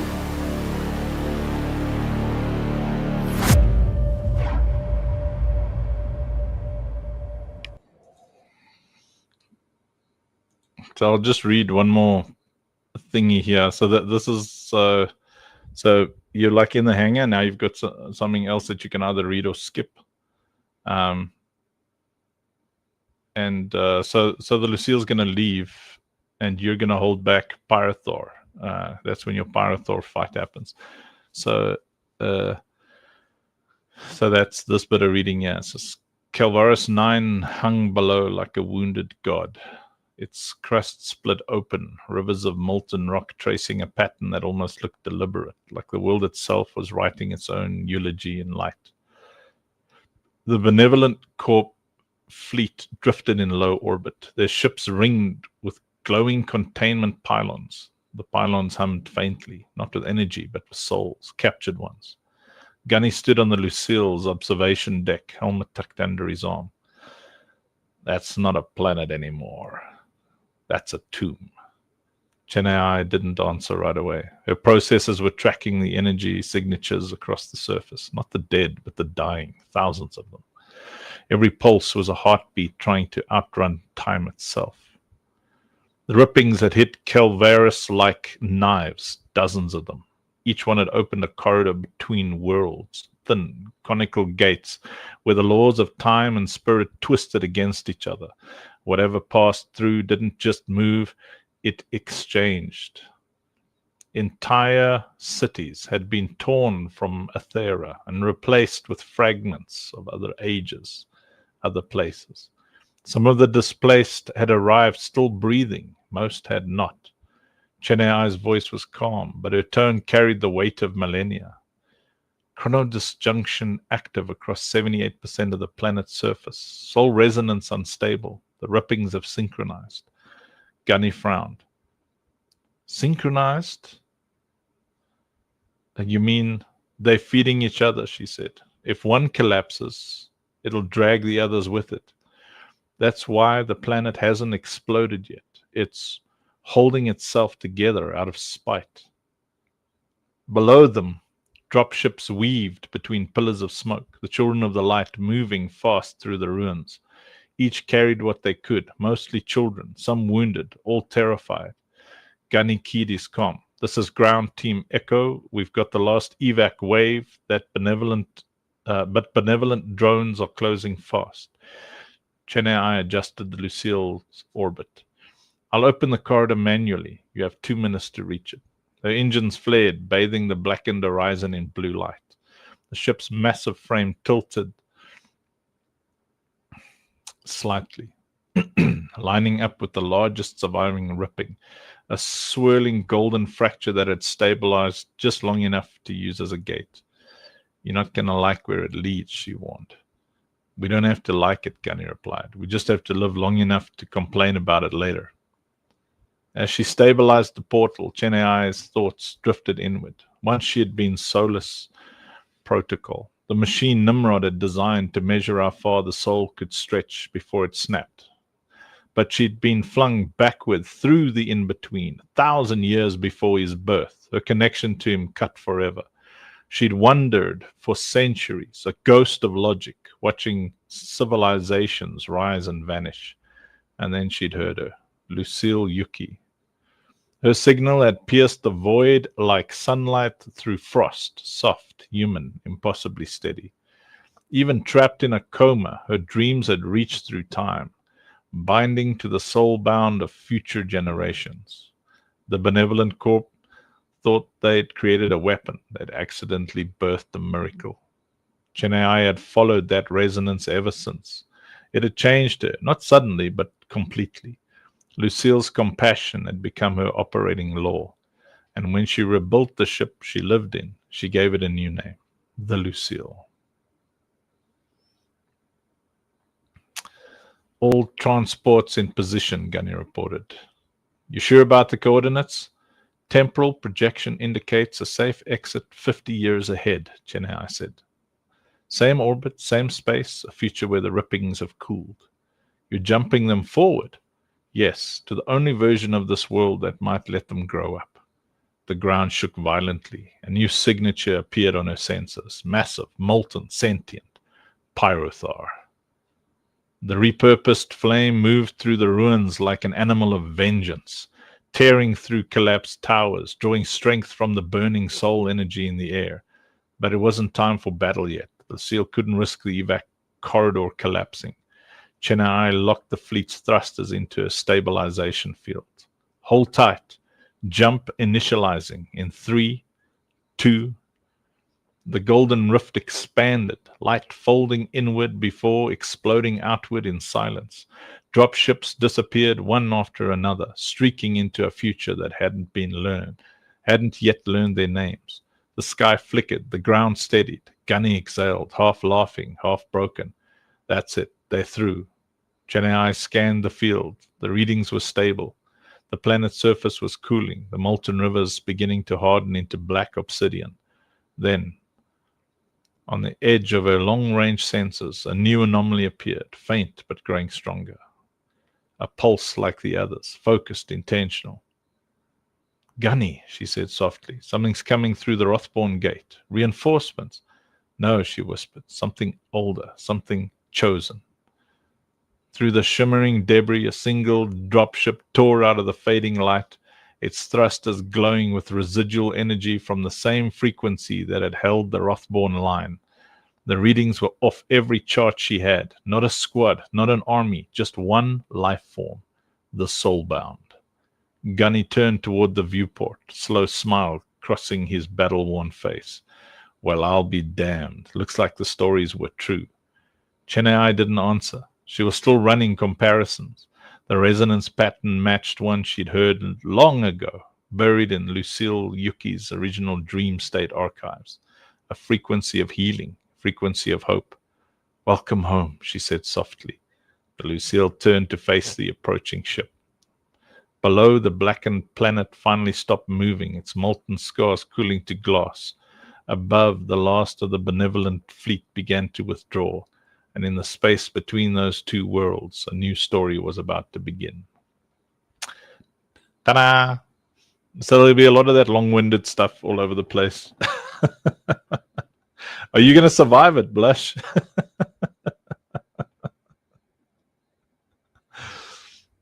I think I put Blush to sleep.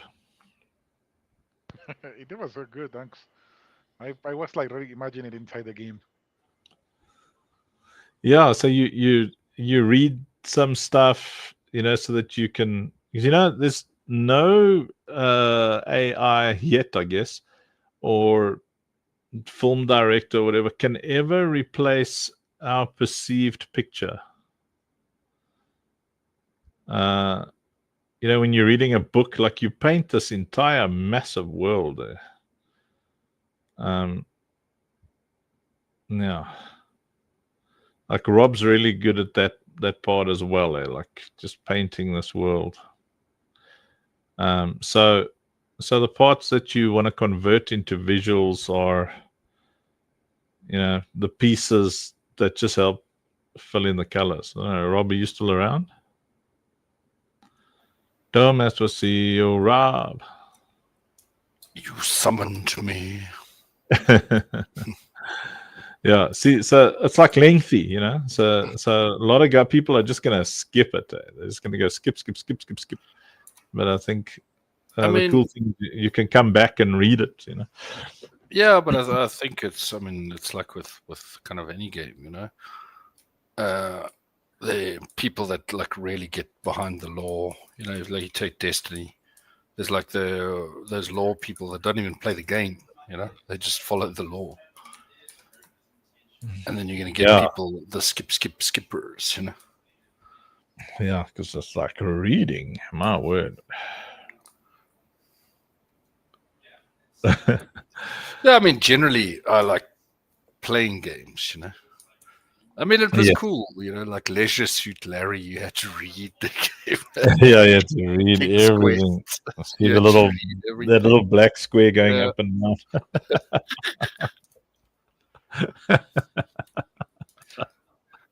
But I think it's Mary in the land of the lounge lizards. Yeah, it's good to have both, though. You know what I mean? Yeah, because it's an and so game. Those who we love about gaming in one game. No, sorry, you were saying? No, I was just saying it's like like our idea with the kind of that I wrote in the memory fragments. Each memory fragment from Lucille is going to be like a whole story, Yeah.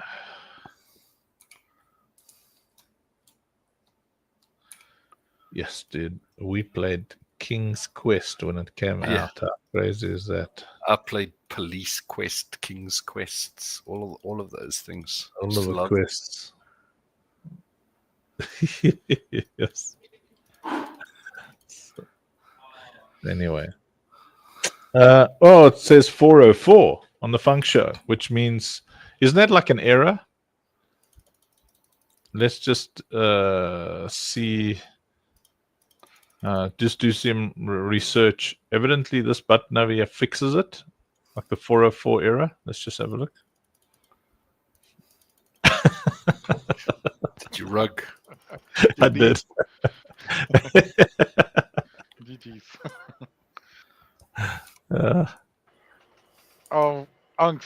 For tomorrow we have we were supposed to have the graduation, right? But we have the ladies too. So I spoke with FQ earlier and told him how are we gonna run it tomorrow? It's the graduation of the summit because it's the final day. Mm-hmm. So it's like closure for all of the episodes that we've had. But the ladies are always committed on Tuesdays. So I saw the approach about we're here to change lives, which is powerful. But if there's like a specific angle you want me to take to guide the ladies, do let me know, please. Or to change the events. Yeah. Well, so the ladies normally come on at what time? 6 p.m.